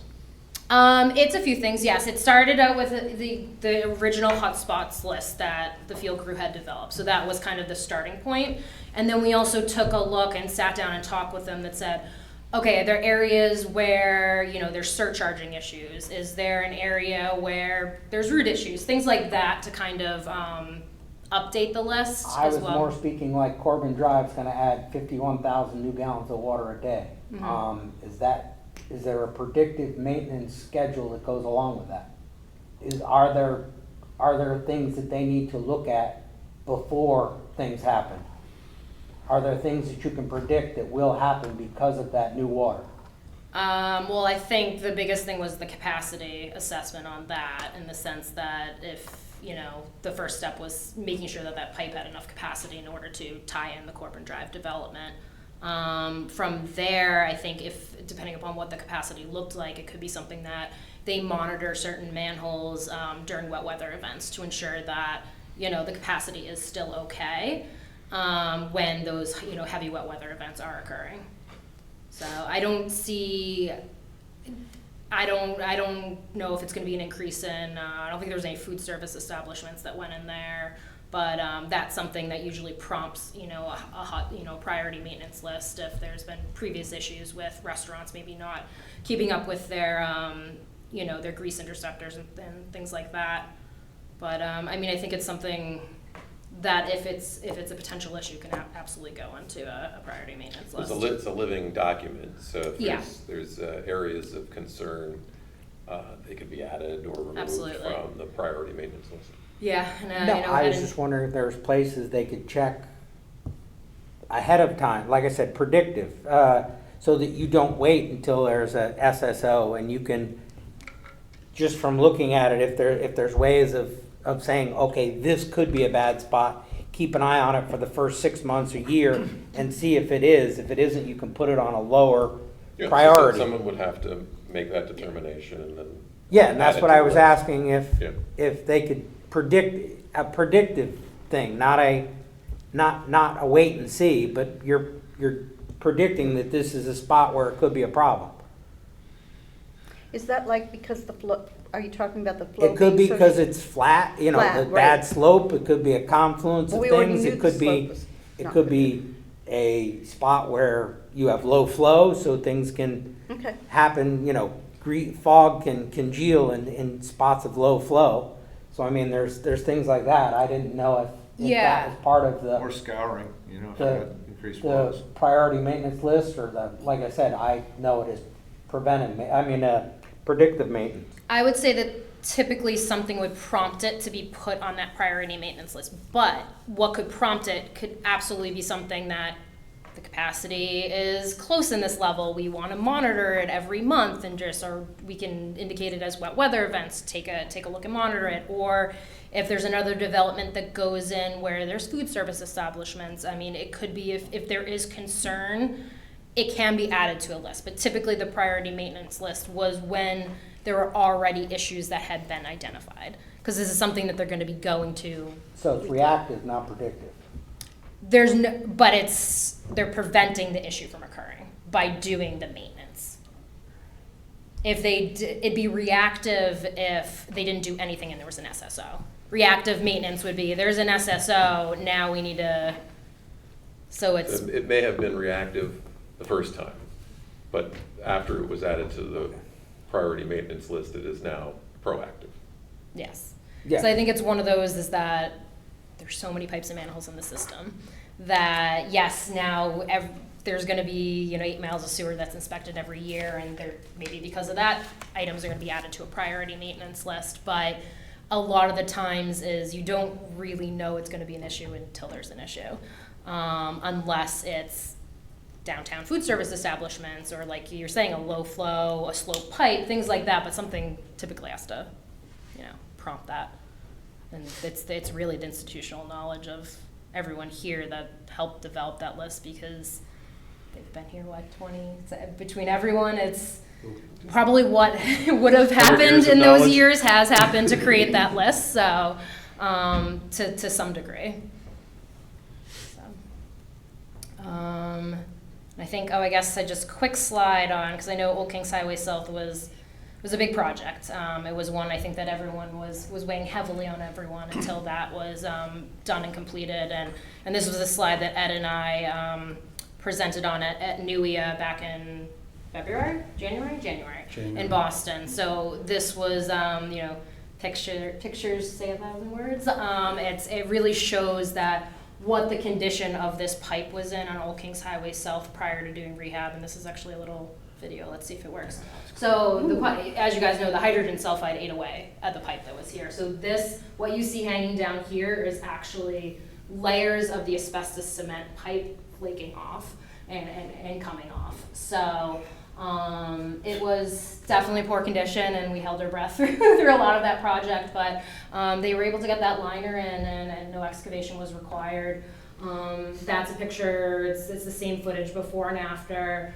This is the gaskets at the joint of the pipe that were exposed in the after picture. So do you suspect the high prevalence of hydrogen sulfide was due to the turbulence in the water? I think there's a few things that are potentially the force main there. That the 5 Mile River Road force main is very long. The amount of time it's the sewage sits in there can cause the hydrogen sulfide levels. It is a little bit of a turbulent flow. Even when the pump turns off and the remaining stuff in the force main is sitting there, that can kind of add to the amount of hydrogen sulfide. Yeah, because hydrogen sulfide is a byproduct of decomposition. Yeah, and then you push it out. Yep, and then often. it's on the cement, which gets eaten away. So wouldn't inspecting places where force mains discharge be preventive maintenance? So it was. Or predictive Do you want to maintenance? take this over, or do you want me? Would that be predictive or preventive? It would be predictive, yes. Well, again, we had a substantial break Yeah. at the outfall of a force main into a gravity main. And we said, oh, this could be a problem. And then preventively, we went to every other situation like that and videoed. Yeah. And we learned a couple things from that. I mean, not everything happens right at the end of the pipe. Sometimes you go down a full manhole, 100 feet, one section's good, you get to the next one, it's, pipe is no Because you longer don't there. know where the turbulence is necessarily in the line. I mean, if you had a flat spot and you've created a sediment pile, that can create turbulence. Sure. Or if you had somehow a piece of unknown object got in there and caused turbulence, that could be allowing the hydrogen sulfide to escape the water. So at the end of each manhole, a prediction could be, there's a good chance you're gonna find some pipes that are in very, very poor condition. You should go look for them, and that's what we did at the end of each one of the force mains. How old was that pipe? 70s. The big thing is it's also the pipe material too. Yeah. Asbestos cement, it's the concrete that the hydrogen sulfide and Versus tile would the actually have bacteria, withstood it better. The clay Yeah. would have withstood it better. So PVC, not gonna see it, VC, but it's also the manholes too. There's some of the manholes are precast. There's also brick, so the mortar of the brick, and then there's concrete block too. So knowing the pipe material in addition to the location where the force mains. Would our discharge. GIS be able to add that pipe material in between manholes? Yes, there is some pipe material which we're populating more of that That's in there. cool. That would be Yeah, good. Because we could put that on a known possible maintenance schedule based on its lifespan. Exactly. And any, So- results. Just- Now that this has been lined, is that like a 50-year thing, or what's the general? Yeah, I'd say about 50 years. I mean, the liner here didn't look as pretty as it usually does. We knew that though because of how much material was hanging down, and it was difficult because some areas of the pipe had been eaten away so much that the layers of the pipe had actually. This was a layer of the pipe like 3 feet long that was pulled out. So some areas it had been eaten away, and other areas kind of before it starts to flake, it actually swells. So you have parts of it where it kind of swells up like things like cardboard, and then it starts to flake off. So you have parts that where the diameter was a little reduced, and you have parts of it where the diameter is a little greater. So it was finding that liner diameter. I think they ended up going with a 12-inch liner. So some of it, you're going to get those wrinkles throughout in areas. Yeah, that's what we're seeing on the right bottom. Yeah, A few exactly. wrinkles. So for the most part, most of the wrinkles were above the flow line, so it really shouldn't pose much of an issue. The force main kicks on upstream here, and it flows down this pipe You too. got some good erosive, and it's pretty self-cleansing velocity. Yeah, and it's pretty frequent too. I want to say it's every 10 or 15 minutes or so that pump station kicks on. So I don't anticipate it being an O&M issue with the wrinkles in the pipe. Plenty of scour and velocity. Yeah. Alrighty. Another test question. You're doing a really good job putting up with us, the peanut gallery here. I like it. I like the questions, and it makes it go easier. So I guess since I'm here, are there any other questions either on this or I know Quick question any on other topics? lateral files. They're not in our system, but would it make sense to digitize those so a potential buyer could look and easily, I know they could come in and ask for them. Would that make it more efficient in terms of, and is that part of something we should look at in terms of the whole system? I mean, it's something that was discussed as kind of a down the road, process of updating the GIS is adding additional layers into it. I think some of the other information related to the mainline pipe took a higher priority. Yeah, no, totally, yeah. But yeah, I mean, it's something, any information you can put into GIS is great. Because basically, we're going to fix the pipe, even if the lateral's broken. We're gonna help the homeowner, so knowing what's there, and having access to it, what. Or just knowing when you need to get to it, we're not Yeah. getting the information, yeah. Yeah. No, I mean, look, I Anything more, I better. love a future where it's, not paper and file cabinet. Oh, me too. I'm a little protective of the sanitary sewer information, just because bad things happen when it doesn't work, and having people know certain things about locations, and I'm a little Okay. protective. Yeah. I get it. Need to know. I mean, engineer comes in, wants to know, absolutely. Yeah, no, I get it. You know, I've never had a. So having service cards on the internet where you can Oh, I probably. wouldn't say that, but. Because I thought you meant access for the homeowner to be able to get to But it. more, yeah, I can see where you're going on that. Yeah, same with the land records, there's a little bit of barrier sometimes with that. But digitizing them and Protecting having them the access infrastructure for the is guys to look at Yeah. in the field? Yeah, that's Absolutely. more where I'm thinking it would be really helpful. Yeah. Absolutely. So let's just do questions this way to that way before we go to the next. Any questions so far? No, very interesting. So no, I wanted to know, rate us as a town, as a. I knew this question. I was wondering, you were gonna ask me for a grade level, or I literally, as I was driving. Sounds like you. Pass You fail. look great in those jeans. No, what I'm that's saying. not it. You've come across. You've worked for many other towns. We went through a lengthy process to negotiate a settlement with somebody. How do we rate? I mean, in terms of like, how these, I'm blown away by everything the town has in terms of services for every citizen. I'm sure some towns are better at some things, some are much worse. So where do you see? It sounds like record keeping was the only thing that jumped out. Yeah, I mean, I think that's a process. I think they're doing really well. I mean, we've worked with small communities and we've worked with large communities. I think with a community of this size, record keeping's kind of always a thing, because a lot of the larger communities kind of have the ability and the resources to implement this, large asset management program and have the tablets in the field. So that's kind of already robust and on its way. So I didn't see the record keeping as a, wow, I can't, this should No, I have know, been it done. sounds like So a small check you have. it's really, honestly, like I said, it's really just the formalizing, getting the information down on paper is really the biggest piece of it. Maybe some a little bit more like inventory information, but a lot of it, the field staff know a lot of it. So it's not that it's a lack of information readily available and they don't know what they're doing. They know what they're doing. It's just getting, maybe more O&M manuals on file and things like that isn't necessarily critical to day-to-day operations. It probably So- comes when you have people that have been doing it 20, 30 years, and Yeah. they know everything about it. Why would I need to write it down? And you're coming up with the suggestion that processes can overcome that if we have staff changes, which is, I think, critical. Yeah. Well, thank you. Peter, any specific questions at this point? Bob, any follow right now? When you were talking about the training, how would you rate that as, say, you had a new hire, their new hire training procedure, especially in the safety end of sewers, because not everyone appreciates the dangerous and hazardous environment that you're working in when dealing with sewers. We'll say they have a written confined space entry program, so that is a big checkbox there. A lot of the training is on the job training, and that's fine. Even the EPA guidance document says that on the job training is appropriate. It's also though more the SOPs and the SMPs kind of getting some of that written down.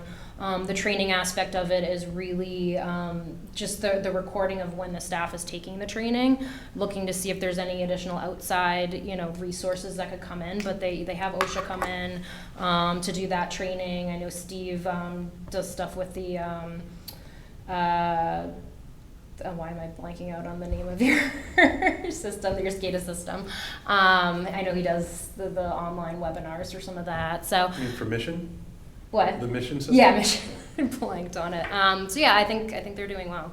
I know the safety committee townwide is working on. They're getting kind of a safety committee in place, and Steve participates in that. So I know that's something that townwide they're trying to standardize that a little bit more for training and safety. So do you guys believe in the 2-person entry system or the 3-person entry system? If I had my choice, it would be 0. But you know what I'm talking about. Yes. Yes. 1 person operating the tripod, 1 person inside. There's a third. We have And 3 guys out there while we do this. It's And notification of the fire department in the region, you know that. but the third one is kind of up in the air. Oh. It's not cut and dry from the EPA the last time. Belts and suspenders in case something. Not EPA, OSHA the last time I looked. It's kind of like the person running the tripod could be doing double duty, which I never agreed with.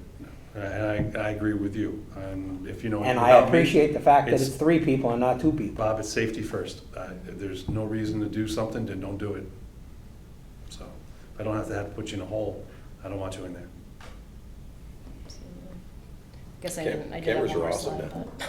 but- Yeah. Sure. But there's times where you physically need to You do do things it. in Yeah. there. Yes. It's really hard to get the camera to get that piece of pipe that collapsed Piece of out of the concrete way. out of the. Yep. Or the bicycle that somehow made it in the sewer line. I haven't heard about that one. Really? Oh, yeah. I don't think so. Oh, okay. Everything, it's I worked for crazy. Greenwich for 9 years, so there was some things that got in there. Oh, I'm sure. Any other questions right now, Bob? No, I'm good with that. I really just wanted to make sure that our personnel were trained and safe.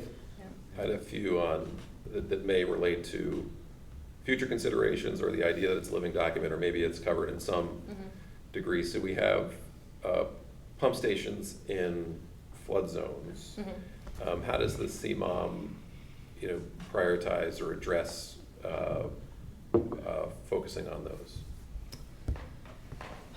Trying to remember if there was anything specific. I know one of the things it does list out is being aware of where there are flood zones, and being cognizant of that, of where it comes into play with your assets. One of the things when we did the pump station evaluations, we did take a look at flood zones, and in that pump station evaluation report, we did note that any future improvements on pump stations that are located in flood zones, you make sure you're putting the proper, contingencies in place, or the resiliency in place, making sure, electric is raised, critical assets are raised above the, base flood elevation and things like So that. that was in the pump station evaluation? That was a pump station reports? evaluation. Okay, so I that's don't what it's remember covered. anything specific in the EPA guidance documents stating that, pump stations need to be resilient. I think it's one of those that they're very well aware that that's a huge capital improvement program. It's not a simple, raise the panel up type thing. I guess So- there's two bits to it, right? We now have some procedures at least 2 pump stations that we need to put in place ahead of storm events. So I guess making sure those are written in our standard procedures, so they're well understood now and into the future. So that's kind of the temporary one. And then the permanent one is, again, how do we make any vulnerable pump stations more resilient over time? And the prioritization of that on kind of long-term capital expense. So we're looking at once a year, and I think it said November, we would meet just to review the CMOM program, make sure there's any changes as we've done different things to different pump stations or process or procedures or additional priority areas that we need to look. So we'll update that living, breathing document at that time. But that pump station evaluation document is the one that's going to drive the capital work on these pump stations. Yeah. And that will be, so as we do any improvements, we'll be looking at that document to guide us. That's a good question. Okay, so our opportunity, really, every November is going to be our opportunity to say, here's how we want to make these pieces of the CMOM more robust or more accurate based on what we've learned or done over the last year. Okay. Similarly, manholes in flood zones, is there anything, I guess, and this could go all the way back to the SSES report, is there any standard recommendation or required recommendation on EPA for manholes in flood zones being vulnerable to direct inflow? I don't, in the sense of a specific, I think it's one of those is that mitigate inflow, mitigate I&I as much as, Yeah, which is possible. one of the Is that goals by of the locking CMOM. down the lid or adding a dish or? So we actually, as part of the phase 2, were you guys sitting in on our design meeting last week? You must have been listening. One of the things we did is we overlaid the 1% and the 0.2%, the 100-year and the 500-year flood zones in the phase 2 sanitary sewer rehab area. Just knowing that there's Goodwise River and Stony Brook that runs through the 2 sewer sheds in that. So basically, we decided that anything in the 1% flood zone will be receiving a watertight frame and cover. And then in areas where we also took a look from the manhole inspection report that there's manholes in the gutter curb line, and there's also some manholes that are might experience sheet flow. Those are ones that we're talking about putting in inflow dishes at those locations. So we have the locking watertight frame and covers in the flood zones and the inflow dishes to protect against curb line flow if it's right in the gutter, things like that. Excellent. So that's being incorporated in phase 2? That's phase 2, That, yes. as that part of that program was to look at that Yeah. and those flood areas Yeah. and institute watertight where they should be, the cups, the storm cups where you could put them in. The other thing we did take a look at is making sure that surcharging won't impact residential properties. Yeah. And if they do, Back- we're gonna be talking to those neighbors to make sure they have backflow valves, but maybe we won't go locking. Maybe we go with a dish instead in case Where it you does have to come up. identify, a particular manhole to leave a dish that Does makes the dish, sense. does the dish pop at a certain pressure, or does it hold the first 100 No, gallons? How does it work? Goes up fine, it's just the 140-pound lid. Okay. Oh, so they add the Yeah, bigger lid, more heavier. It's when water's It's the over the same, top they that can- pushes the dish down. so Well, water can- Yeah. But just think, It's like a back- a foot of water only creates, 0.43 PSI? Yeah. So how many PSI do you need to lift a 140-pound lid? A significant amount, so it's gonna back up a ways before it's gonna pop Right, that. a lot. right, so surcharges. Those manhole lids aren't 140, right? They're like 75 pounds, aren't they? 80 pounds the lid itself, not the Yeah. frame and cover. I was going by what he said. I Thought it was a- didn't think it was maybe that I'm much wrong. either, but No, but I how- figured he knew. Yeah, I that's was- awesome. I'm a lot stronger than I think if I can Yeah, open one of It's those very- manhole it's- covers. it's It's a technique. It is You're all not about, lifting, you're Yeah. only lifting Well, on the- percentage of the Leveling weight. it up. yeah. On a 24-inch circle, 1 foot of head pressure, it generates 226 pounds. That's why these things bubble out when there's not, like you see them kind of lift and bubble out, as you know, first. Anyway. So that's the answer to the manhole question. We Yeah. did talk about that. Yeah. And it went You from have 6 to 60, Yeah. once we overlaid them. Pounds per square inch, 24-inch diameter. Yeah, Yeah. 3 times 144, yeah, it's a lot. It's a lot of It's a lot of surface area on a pounds per square inch basis. Maybe this, I have another question, but before I do that, this is a good segue into what is our schedule on these phase 2 and 3? I know we're getting close to CDs on 2. Yes, phase 2, we're hoping by the end of May, hopefully out to bid. We're getting specifications for them to take a look at this week, and then the updated drawings next week. So hoping the next few weeks to get it out to bid. And what do you think the anticipated, how much time do you think a contractor would need to finish the phase 2 changes once they've started? So we're saying about 9 to 10 months or so Okay. is what we're looking at right now. That was the last time we took a look at kind of the So construction basically, estimate. a year-ish from now, phase 2 should be Yeah. complete. Yeah, so that will kind of come into play with phase 3. We can start design. I think the big thing is we probably don't want two major, Yeah. I'm saying it's up to you guys, but heard probably them say two that major before, too. construction contracts going on at the same time. So again, design can start on phase 3, midway through the construction, once we know everything's kind of up and running and good with phase 2. That can absolutely be started, so. Old Kings Highway South didn't allow us to take our focus off of that roadway. You saw the condition of that pipe. It was a little bit unnerving, and we wanted to make sure that we stayed focused on that, and that's what we Yeah. did. But So- this one may be a little bit different. So a month to go out to bid, a month for bid, a month for mobilization and contracting. So where are we, May 1? I'm thinking July, sometime in July. Yeah. July, August. So, okay, by the end of the summer, the physical work should be started and completed maybe late spring next year. And so maybe by the end of this year, we start design on phase 3, is that? Yeah. And I think we can have we can have it ready to. Yeah, I can't recall, is phase 3 a little bigger than phase 2 or vice versa? I think it might be larger. It's 3 or 4 sewer sheds, so it may not be as much quantity of work though, because it's the The less of the lining was priorities. similar, but I don't remember the other stuff. Yeah. Are we still comfortable with the engineer's estimate versus our currently available bonding capacity? I'm going to have to increase the bonding request as soon as this next bid comes in. Okay. And at that point in time, I'll have a hard number for 2, see what I have left, and then we'll look and work out the budget for the next. Because I want to grab the rest of the money to complete phase 3 and then be done. And then work into our next project. I saw a week ago in the paper that the ARPA committee was opened again, because there's some monies that either weren't spent or weren't spent fast enough. Well, not to spend, Salt Box came in a lot higher, Yeah. so they thought just that little amount towards that it could be used for something else. Yeah, And, that's their call. okay. I didn't know if it was an opportunity versus bonding. An RTA member asked me about that, Okay. hey, is this something that could be done for sewers? Okay. Absolutely, Yeah, okay. absolutely. But I always fall back on that ARPA money was kind of designated for the town, if you will. Yeah, we don't And want our to take it all, I sewers, get it. we're a small sliver of that. You know, but- we're, Public safety. Though the most important we save, infrastructure. although the most important, hey, it's money's money, you save money, you save money. Yeah. But yeah, no, I get it. I'm not gonna be greedy. But we'll- Doesn't hurt to ask, though. We're gonna have to pay for it. Never The hurts to town's ask. gonna figure out how to pay for it. That's the Doesn't hurt to ask. story.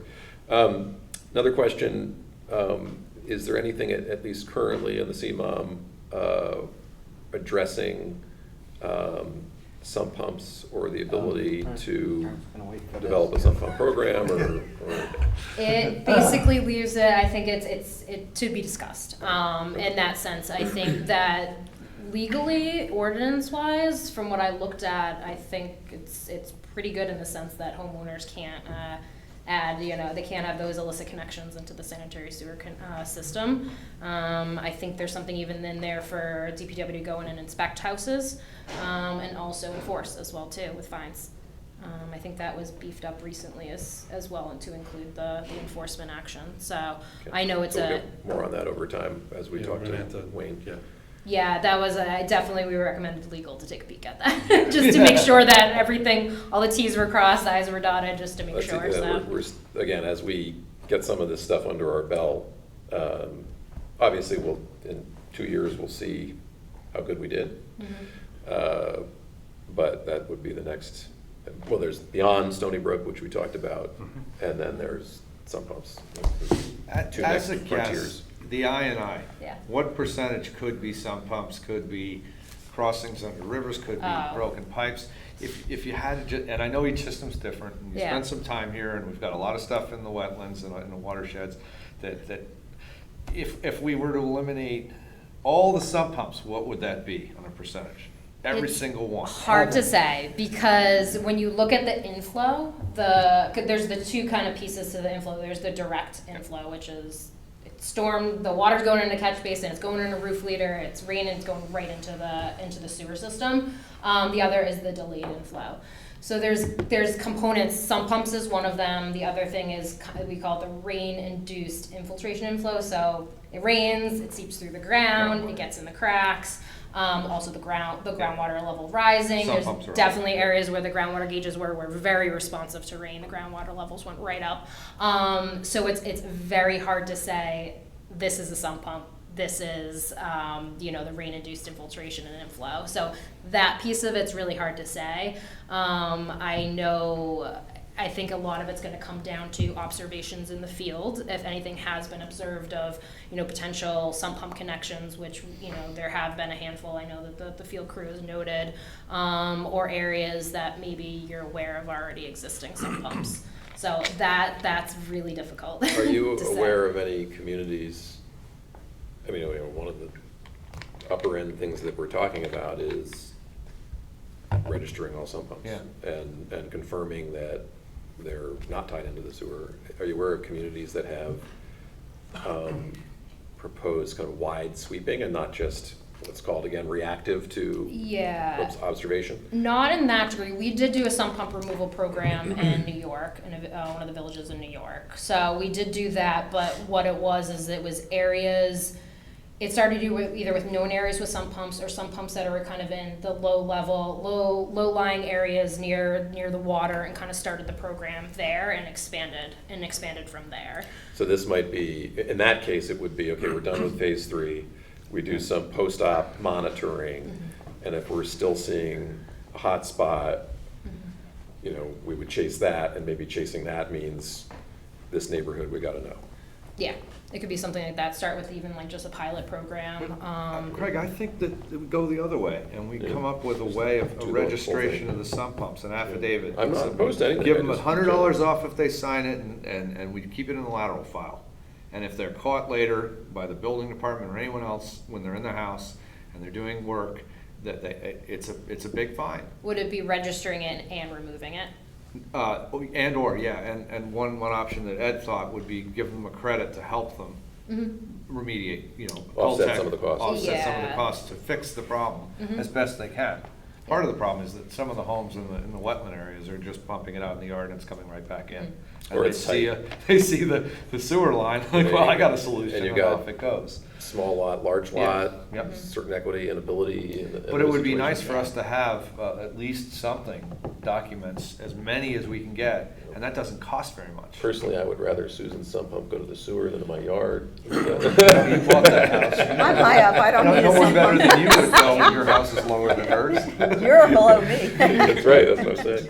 I don't All have right. a sump pump. Um, Can I just ask Yeah. a question? Does it happen anywhere where they monitor they meter the flow out of the sewer so that you can just charge them? Oh, like you have a meter on the water On the line, sump pump. meter on the sewer? Okay, Oh, the actual versus just you're putting this based much on water water usage. in, and your bill is going to be $17,000. And that might help. That would be yes. But That would does be that happen definitely an now? incentive. I'm not aware of Okay. individual laterals having a. Seems like You know, a good Yeah, a idea. gravity meter is a, Difficult. you yeah, it's hard to maintain and not as accurate as a force meter, you know, on a Okay. pressurized Just seems line. like that Yeah, you would need one a way. full pipe for, Yeah. for the meter to work properly. Okay. The only thing I would add to is, and we've talked about it for the last maybe 6 months or even longer, the capacity of our system is in areas challenged. Mhm. I don't think we should continue to challenge it with stormwater that really doesn't belong there. Yeah. No. So that would be an easy, I'm gonna charge you for your sump pump to Yeah, discharge. you'd rather not That's an charge easy them. out. You'd rather I'm just, sorry, put it in the gutter of the road. But if they I were don't giving know. you $17,000 a year and all these people were Some paying people in, might you struggle. might have some, We'd They might be do we'd be They might just rebuilding the sewer register. system. With bigger Well, I pipes. know, but Hey, at least you'd have the money But I'll to. also say, I will caution that theory on this seems very simple, disconnect them all. But if you go to R1 fifth zoning and every house has been there for 100 years and they all have a basement, where are you gonna put, Yeah. you know, like, we're gonna have to open up the storm system and make sure it's connected to, you know, like, there's gonna be challenging situations to get them all. Very challenging. That's why I'm thinking if we could just make them pay for it, then they would not. But there's also the idea that here we are Be able to- paying all this money Yeah. to maintain our system, and that could Right. be, you know, again, a participation, Yeah. could be worth the money. Yeah, bang for the buck Yeah. of making this registry, trying it, Yeah. and seeing how many people say, now I have a problem, I want to fix it, that might not be completely in a problem area, and it can be solved. So more to talk on that, but we've got a lot more way to go. But thank you So, for looking into that. Any other questions for Lindsay at the moment? Well, oh, yeah. Well, I just don't know when to ask. Can of worms. There's always opportunities later to invite her back if you. Yeah, I mean, We'll put 'em in writing. I Give can 'em start answers. asking you about capacity studies and holding tanks and pumping at night. Well, I and- know you guys did have some questions, I think, directed to Arcadis based on the most recent capacity assessment, so I'm here and available to talk if everybody's like, if you have questions. I mean, the range of the results from that small study, or that capacity study, without sounding insulting, was absurd. The what, The range. oh, how, what, they're. One said it was at 100%, and someone else said it was 60%. Yeah. That's not small potatoes. Yes. That's the Was- the amount there was. It raises questions about the methodology, not only the Yes. results. Are you talking about two different consultants, or you're talking about one Two different certain? consultants. Or There their was process. There was three studies. Their Different first study that engineers. said they were like 100% capacity. Yeah. Then it was their study and they came back and said they were under. And then Arcadis said it was even further under. But I think we walked through the process of how it got to be under by a large percentage and showed you the numbers and the methodology that was used by the consultant, the very first one, was incorrect. And I think that took us down. So I think absurd is probably not the proper word. It was disturbing to see that. We kind of think that the consultant should have been on the Disturbing same and page. absurd. Okay, disturbing, absurd, that's terminology. But I think. But Arcadis was pretty much did the work, did the analysis, and in my opinion, got their approval for them based on the proper methodology. But it's. My all right, opinion. All right, it's I'll accept disturbing because. Get the thesaurus out. If it came in and was completely the opposite way, they came in and said it was low, and yet and then they discovered that there was issues and it went higher, and then Arcadis came in and said it was full, what would we have done then? We might not have even got to the full part. Be in court. That's where it's disturbing. You'd be considering whether you can approve a project where there is no capacity in the sanitary sewer. You guys were walking that line after the second meeting with them. And You a were lot of that was. considering it. once Well, they And got- rightfully so, you were considering, but you were thinking, this pipe has no capacity, how could we possibly approve this? Well, that's what we were told. Right. By three engineers. Fortunately for them, and fortunately for us, we had One a third party company, two review different it, engineers. and it came back that their methodology was incorrect. Yeah, he was. and the No, system first does have guy was capacity. the guy who left. I have a question though, how okay. far Great. down, you know the EPA document that I you thought it was around, referenced, you have a sometime sheet? last year. It Yes, says you you're go right, to correct. the say furthest point anything where last there's year. gonna be an area of concern, which would be Stony Brook. And yet, we didn't go more than 400 feet, looking at the capacity study for that particular project.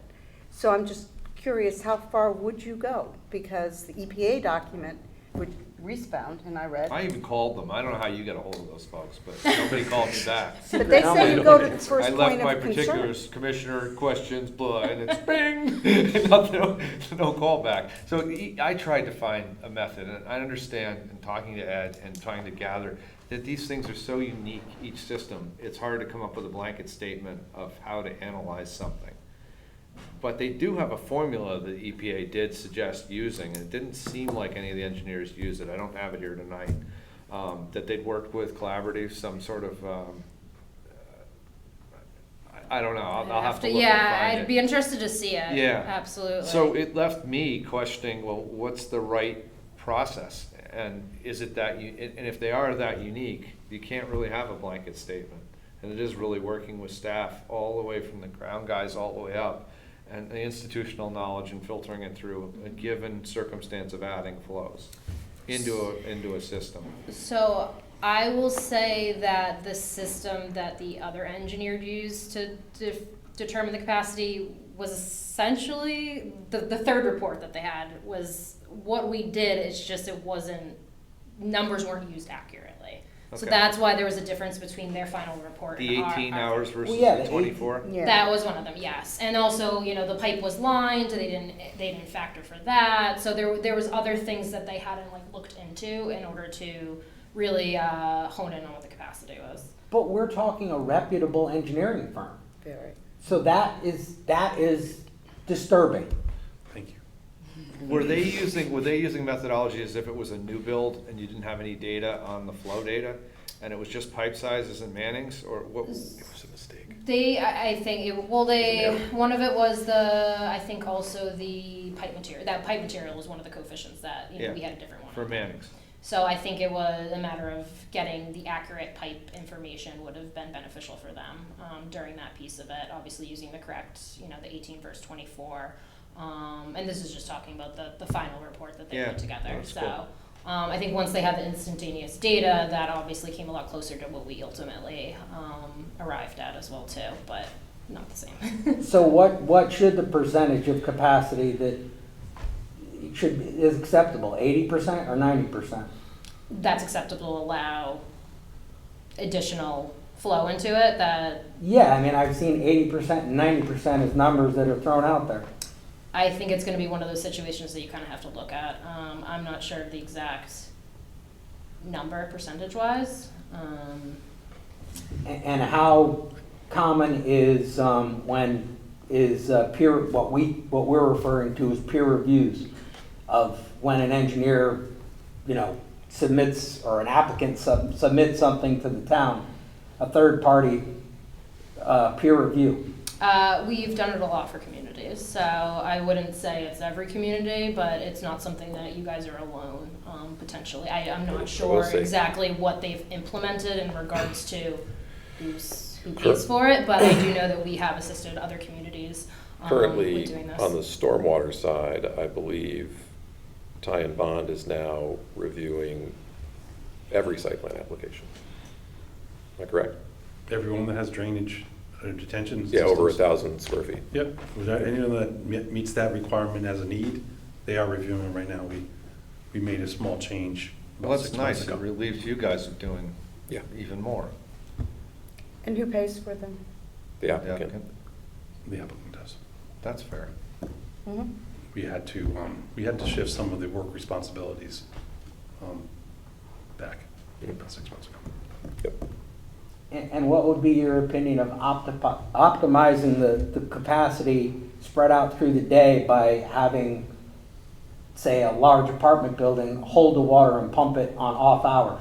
Yeah, we've worked on that before for developments where capacity was, introducing that additional proposed flow would potentially get to, the capacity that the town or municipality wasn't comfortable with, or the threshold. And one of my coworkers is working on that right now with a development where they're doing off-peak pumping. So that's something that is possible. I think that the only thing that's challenging about it is that you go from a developer handing it off to a property manager. So you just need to make sure that, developer, in addition to the municipality and everyone involved, that the property owner is fully aware of what they're Maintaining- signing on to do. Maintaining the system. They're gonna be in charge of operating and maintaining that pump station, so. I think they'd be incentivized to do it though. They know when it wasn't working. Yeah, I mean, the big thing is gonna be O&M, making sure that they're maintaining that pump station, and that everything's in place. They're doing their, whether it's weekly inspections, they're doing the wash down and the pumping out of the pump station, the wet well. So making sure that all of that is in place, because the onus shouldn't be on the DPW to do that. And if, the property manager isn't on top of that, obviously it could be something that could impact the environment and community. So that's a piece of it, but it's absolutely something that can be done off-peak pumping, so. And I would assume they have chopping pumps or Yep. comminutors or? Exactly, and then they would have all the typical alarms as well too, if there is for some reason a pump failure or a high wet well level, things like that, so, absolutely. The premise of your example was that a capacity issue was identified during a certain period of time, recurring, on that day. Yeah. And that this was done to offset the release of that effluent from that tank. Exactly, that the nighttime flows were low enough that would be able to accommodate what would have been the average daily flow of that entire building during the nighttime flow levels. And so I guess similar to stormwater, where there's a notice of drainage maintenance agreement now placed on the land records. When drainage maintenance is necessary, we put a notice of sewer maintenance agreement, and that's something that would have to be done if a solution like that was introduced and accepted. Yeah, it's not too And if you weren't gonna do the holding tank and that, is there any way to remove the, shall I say, undesirables from the system, from a development without going full scale there with a holding tank and that?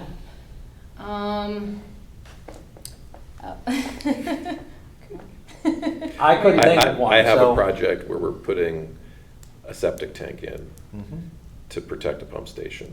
And there's no reason for the septic tank other than to protect the pump station. So they're gonna, So it's a settling tank? they're gonna be pumping out the septic tank a few times a year, just so they don't get towels and keys and shoes and whatever else Good idea. in the system, Bicycles. locking up the pump, which happened twice on Christmas Eve. Wow.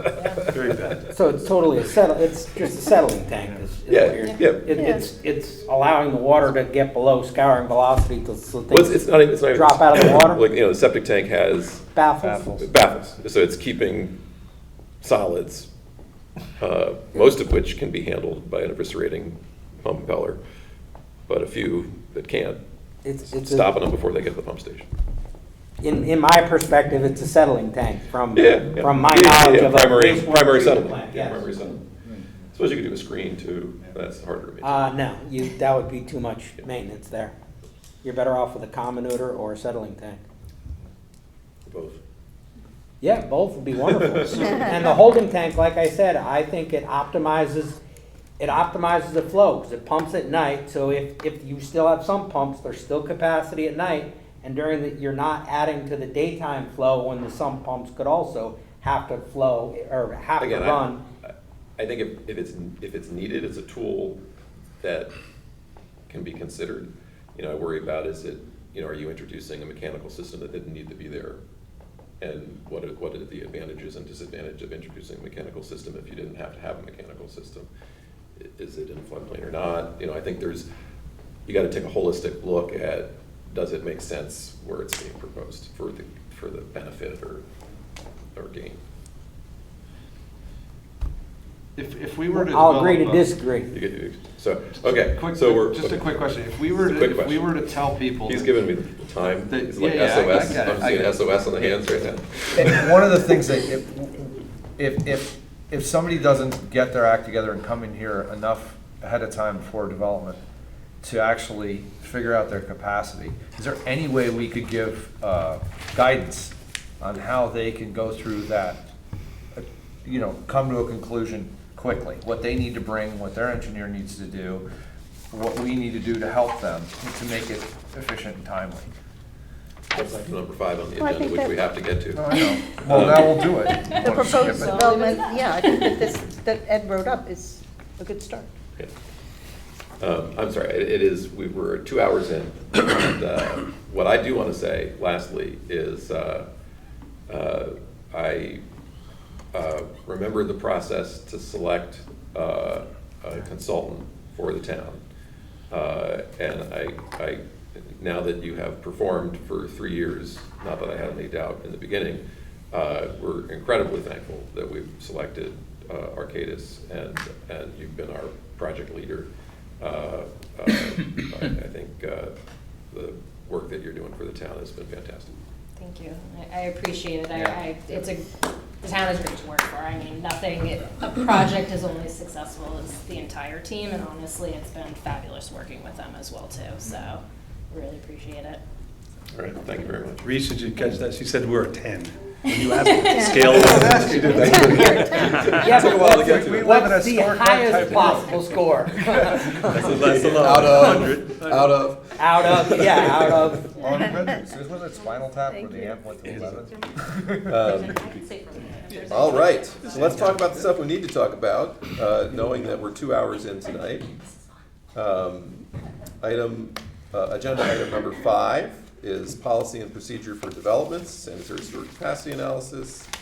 And Mr. Gentile, I'll let you take it away. Really? Okay. You're the one that wrote it. Yeah, where did I put it? There it is. All right. I have a boring life, so while I was on vacation, I couldn't stop thinking about this. I wanted to make sure that all the thoughts in my head got in, so I kind of bullet pointed. I walked through what I would do for thoughts about what I would do for storm drainage. That's kind of where I started from, and I took some input from what I knew about Westport, what Stanford does or used to do when I was there, and so on, and just kind of walked it through of, Reese, to answer you, get in early, get in often, meet with the staff. Let's lay the ground rules out. And I want you to understand, not that I want to keep you folks out of it, but I really want to keep folks out of it at the beginning. I mean, it's really, between Darren and I, we should be able to give them good information, accurate information, and good direction. Right? That's the whole idea here. So that when they do come and speak with you, we've already laid the ground rules, groundwork, what kind of guidance of where the hot spots are. That's a good point. We've maybe already talking with Lindsay and Arcadis about, hey, look, this is where development is. Where should you think do we need to add flow meters? How far should we go down? And still try to be, I think Craig will understand this part, reasonable with the developer on what our expectations are with analyzing our system. And I think that's important. So it's kind of where. If I may, Sure. I was reminded of Parkland's, 3 Parklands, and the engineer there took it out quite a ways, all the way to the pump station down on Raymond Street there, crossing Little Brook. I mean, they went the way I would appreciate it. They went all the way there, and what they did was they didn't investigate every segment of pipe, but they picked out where the slope was less, and made sure that it was good there, and made sure it was good at the pump station. And that was a reasonable approach. And I think that's a good example of the capacity analysis that should be done. I thought that there was a real genuine effort to include the homes that had not yet hooked up, but were in the sewer shed, had laterals. The engineer asked a lot of good questions. He got a lot of good information from Darren. It was back and forth. It wasn't one meeting, it wasn't one email. This kept going on for quite a while, and that's the only way you do a good analysis, right? You start digging, you continue to dig until you get all the good information, and you take it to a point where everyone's comfortable that I think we've gone far enough. And I think that's how that project was done. A reputable engineering firm was doing that work. It's also important to avoid litigation, because there are timing rules in the statutes. But the untapped potential you're saying of other houses is impossible to quantify in like downtown. Right. Because you don't know if you're gonna take, just for example, CVS and build a 10-story building, You're right, and. because they're gonna throw in 830G. Well, that'll be in, they could always do that, yeah, and. So you don't know what the. Large homes could be split up into apartments, condo, as of right. I mean, there's a lot of things you can't control. And you know, when Bob was here and talked about the idea that zoning creates this buildable potential that has to be somehow a meal that needs to be served, there's something to be said for that, that planning and zoning needs to look at how far they go and how big they go and what the implications are for the infrastructure. That needs to support it, and maybe but that's not our job. We're not the Planning and Zoning Commission. That's their job, but I think they need to work closely with the traffic, with the sewers, with all the things that make the town what it is, and limit it, and look at development a little bit differently that way. And that's tough. We have two commissioners here who did that. Right. And The it's a overall hard job. capacity study that Fred Yeah. Fonzie always Yeah. talked about. So coming up with the $5.41, that's based on what we're spending? Whoa. That's different, you're jumping ahead. Okay, So, sorry. You were quick. so, I'm done. on item number 5, so, I mean, I read through this, I agree with each bullet on here, each sentence on here. I think, under required, when the proposed development, ... I think you're kind of throwing out some suggestions. This is, Absolutely. again, on the stormwater side, we have this kind of 1,000 square foot threshold.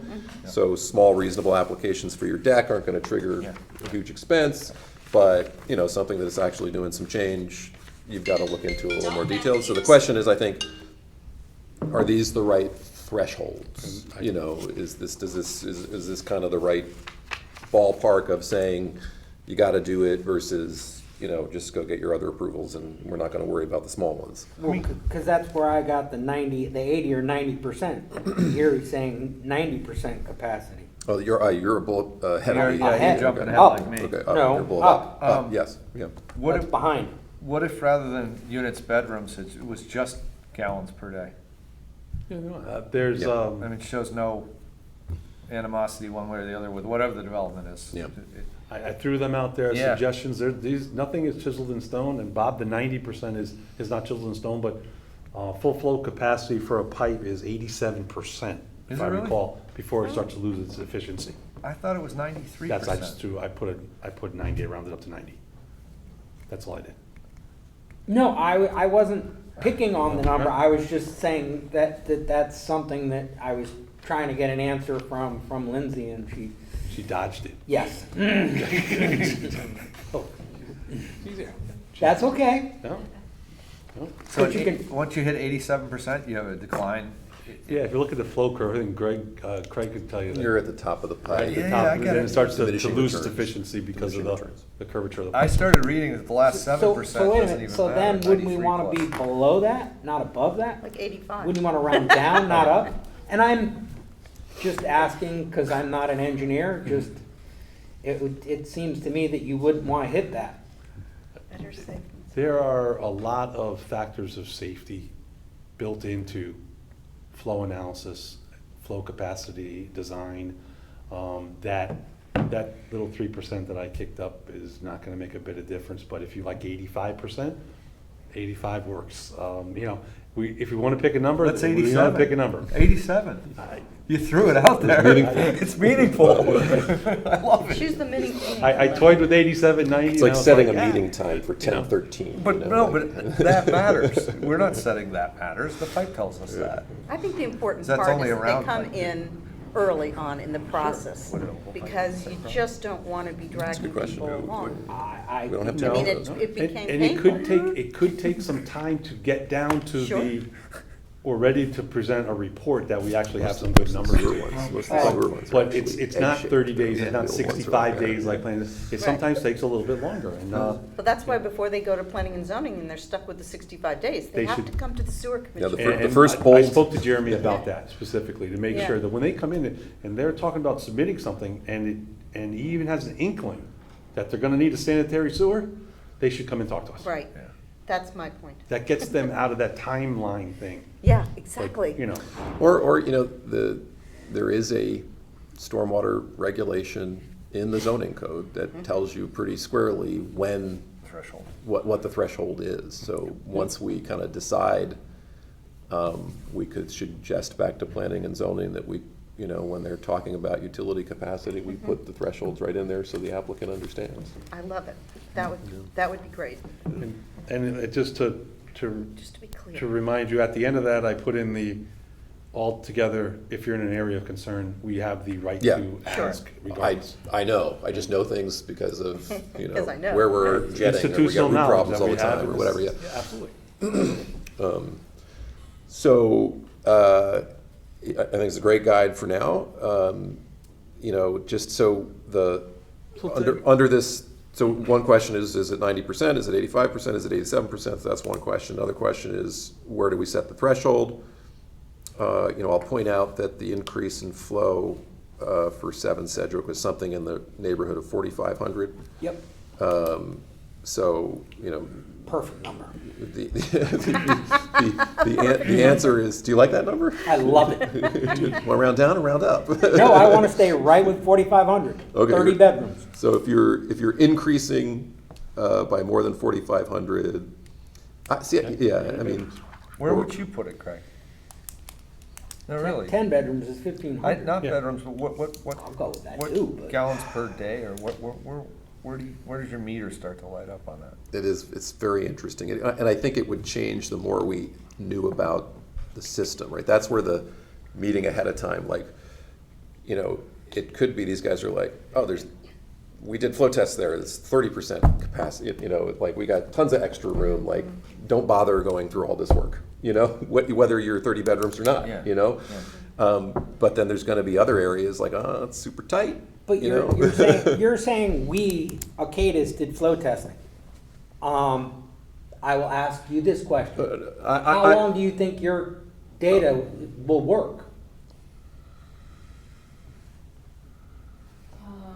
Well, you're gonna have additional, I don't know, it's hard to say. I mean, there's gonna be more Hopefully it's developments gonna going in, but be- you're gonna be reducing I&I at the same time. Hopefully it's gonna be incredibly inaccurate 2 years from now, because we've gotten so much clean water out of the Well, system. that's the thing, it's like more developments come, I&I goes down, so it's a snapshot in time. and But do you then ask the slowly applicant we're to do the capturing. flow testing then? Oh, yeah. Yeah, Yeah. okay. So then Yeah, you'll so get in current. Norwalk, Right. I think it's it's either a 10 apartment standard or a 20 apartment standard when the sewer department staff has the right to say, you need to flow monitor here, here, and here. Or they have the right to know their system and know that they had some data or it's not an issue and tell you it's okay. But at least it says we have the right to tell you you have to do it starting here, which is what we're talking about. So the question is, Maybe we want units in there too, because residential units do generate more on the peak time. oh, yeah, Flows. potentially, if Yeah. our Projected if our to background create is more. generally residential, yeah. Yeah, Look, I'm comfortable with 4,500. instead of 7,500? Yeah, I think 75 is pretty high. And do you need the bedrooms if you can compute the Yeah, 4,500? 5 units, how about just 5 Yeah. units? Or, Well, so 10 bedrooms, even by the most conservative standard, right? So the health code would tell you 150 gallons per bedroom, so 10 bedrooms is 1,500 gallons, that's it. So that's not a lot of flow. And in reality, in an apartment, it's really gonna average out at 100 gallons per bedroom, but the health code says 150, because it's designed so for that septic would be systems. less than the other.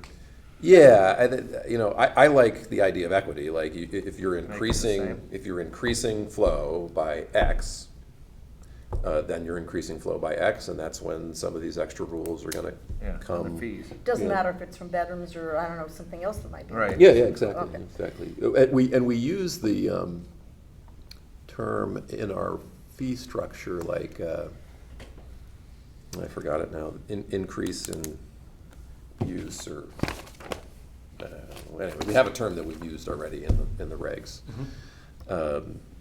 So anyway, I would say 1,500 is too low to set the bar. I'm comfortable at 4,500. Split it at 3. How many bedrooms is 3? Yeah, that's 20 bedrooms. It's 20 bedrooms, okay. Yeah, at that point, staff is empowered to ask for lots of information if they think it's necessary to make a determination or recommendation. Yeah. Or to say, this isn't a problem, you're 3 feet away from, a pump station that has plenty of capacity, or whatever it is. I think you also have the discretion to anytime ask for it.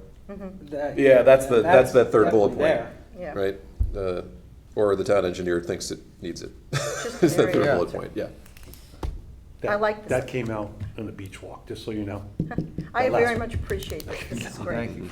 Yeah, Listen, thank you very much. There's only so much sunbathing and Susan's sun tanning about, you can do Susan's out there. about to go on vacation, maybe she'll come Yeah, back there with a you go. document. There you go. I don't think so. So get rid of the bedroom unit count, just go straight with the gallons per day count at 3,000. I think so. Okay. Do you guys want to take Yeah, let's some keep, time to read let's, through it? But I that's think it's good that's a to good, continue to and just so you marinate on know, it a little bit. just like I do with the rate increases when I go through them, giving Yep. you a little menu, seems to be a good way to give you folks an opportunity to kind of vet every approach. No, I like this. So item 6 Okay. is this INI abatement policy and fee, Okay. which is something I introduced at the last So meeting. Okay, I'm sorry, I have to preface Yeah, go ahead. what you have in front of you right now. Yes. To Darren's defense, did try to push to get it before the packages went out. And we understand that the commission does not want to see things to make determinations the day of the meetings. So what we did was present them to you so that you can have them and review them for 30 days, and we'll see you next month. Yeah. So Okay, this 'cause this it is You didn't a, guys in can today. present stuff. It's the applicants that can't present. no, this is But the other We'd like to thing, follow the same. hold on, rules. hold on, hold on, hold on. maybe I'm missing, is there a legal response? Yeah. So we've posed a number of questions to the town attorney. We are now waiting for the town attorney to answer those questions. We have been provided with 2 examples from Westport and Fairfield. So this is very much a work in progress, information in progress kind of thing. Nothing is going to be decided tonight. To the extent that we want to talk about it for a little bit now, let's talk about it. It's completely up to you, but these did come from the attorney today, just so you know. Oh, okay. And Darren, As they're starting to do their work. I don't know where this question belongs. There was, one of your questions, or one of the things that the commission discussed in the past was, when we considered 7 Sedgwick, does the commission have the right to deny an application based on wet weather flow? And it's been a couple months that we've been talking to the attorney about it. They looked, they couldn't find anything. And they suggested today, when I spoke to them, that, no, they couldn't find anything, but whatever you do, just be transparent. And that's like a general statement. You need a policy, you need a basis, and the basis is the policy. So, And then be consistent in its application. if you want to go that way, write a policy, and when people come to the table, they know what to expect. They know they're being treated fairly. They know they're being treated like everybody else, because that's the policy.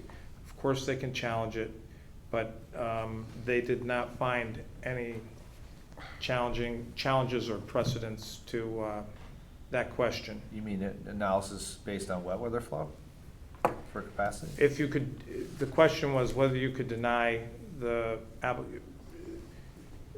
in the case of 7 Sedgwick, to use that as an example, we talked about whether or not there was capacity there, whether or not there was issues there, and we don't have issues there today.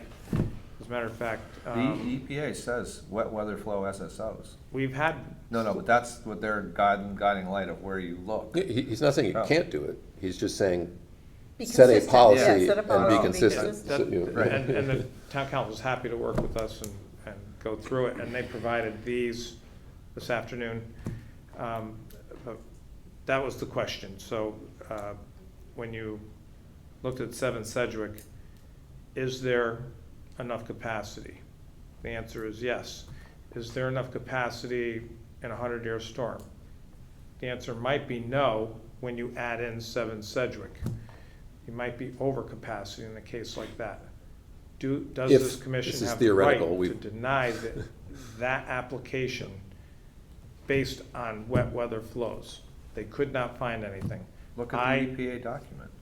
Excuse me? That's what the EPA document says. Look at SSOs and wet weather conditions.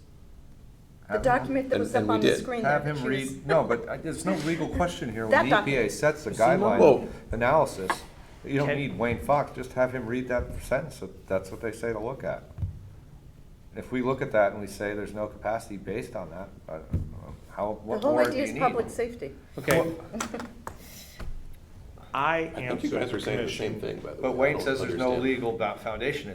He says based, don't be arbitrary, just pick one. Well, maybe And I'm nobody saying- sued the EPA yet. Well, the EPA sets the standard of review somewhat. They didn't call me back. I wanted to find out a little more, but. Maybe Lindsay can find out for you. I answered the question earlier, at an earlier meeting, by memory. And I did go through the minutes, and Ed Schmidt was here. I could not find anything definitive, nor could they. Nothing was in writing. But I stand by my memory, which was, can you deny an application? And the answer was no, because that's your problem.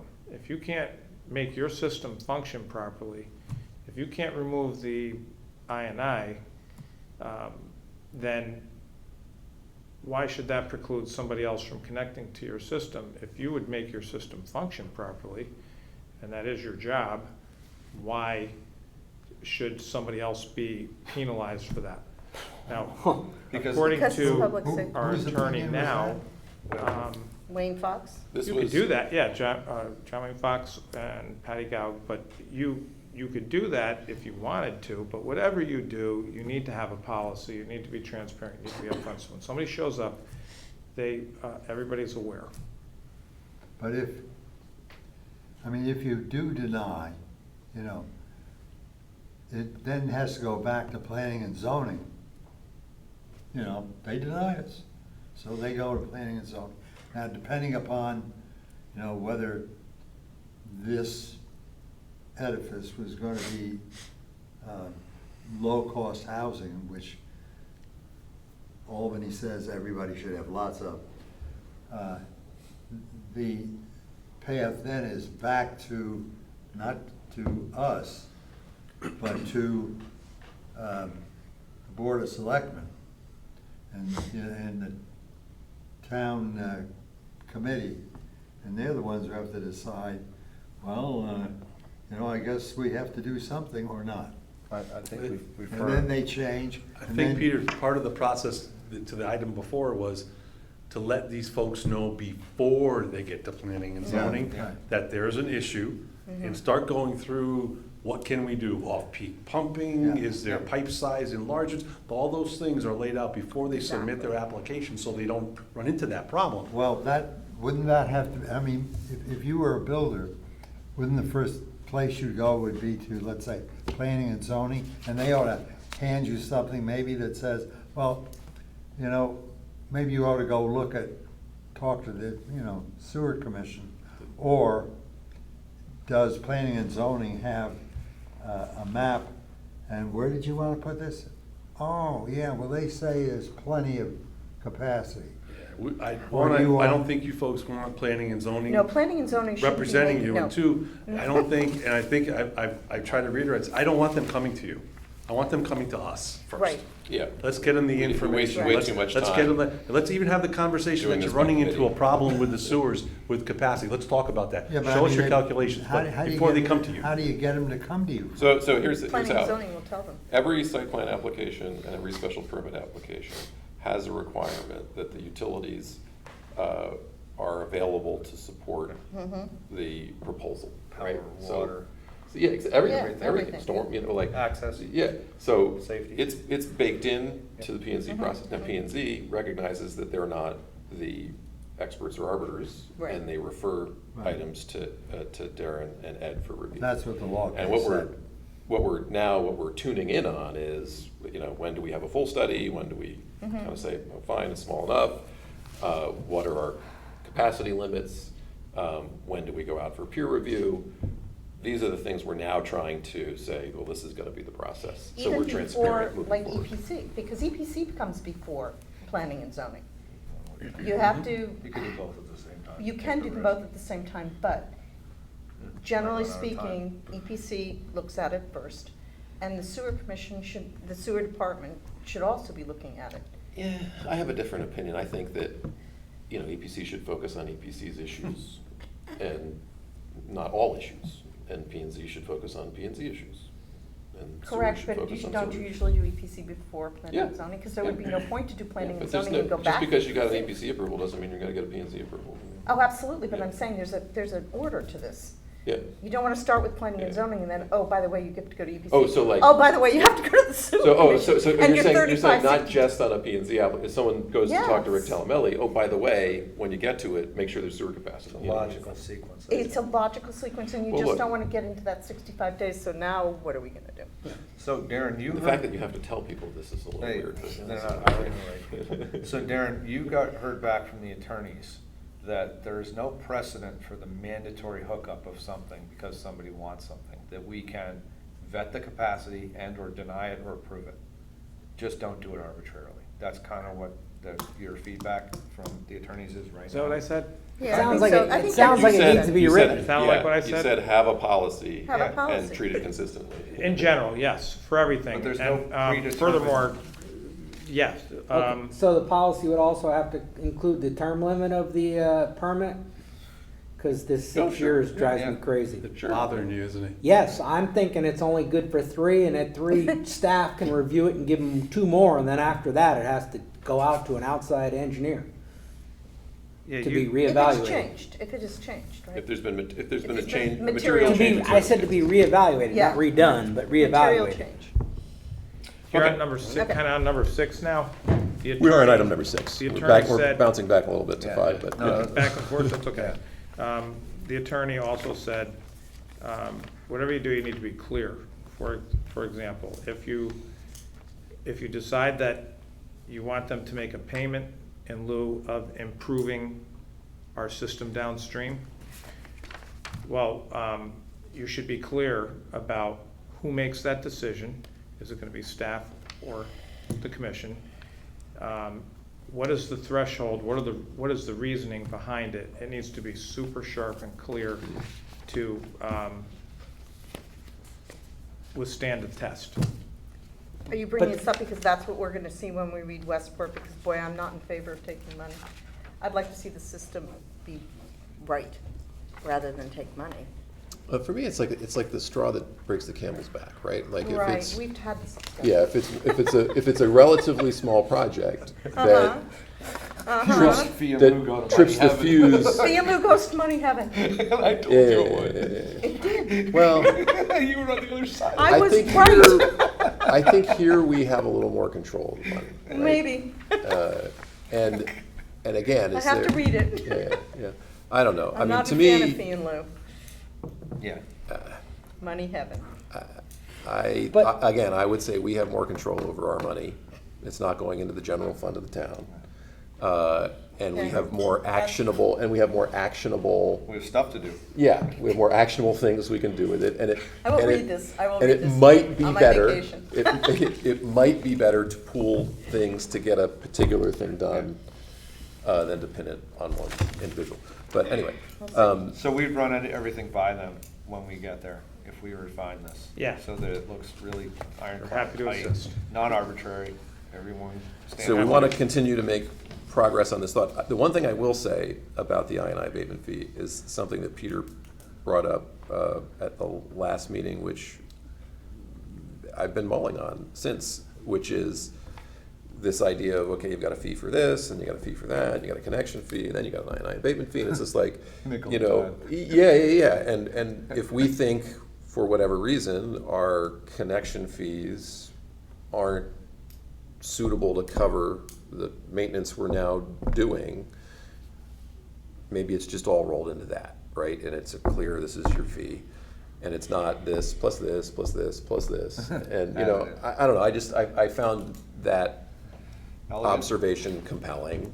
And so I'd be willing to kind of go more simply back in that direction too, but, so I'll just throw that out there. Based on the gallons per day. Yeah, like if there's, you know, yeah, if it's this 541, right? And so, you know, one bedroom at 150 gallons is $750. Well, right now our per apartment cost is $500.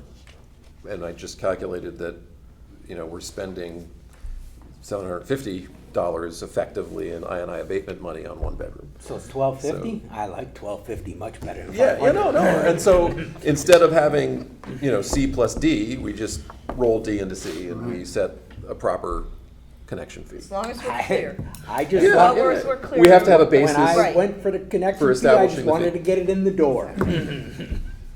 Yeah. No, I'm At the serious. same- I just wanted to get it, and I figured later on I'd kick it up.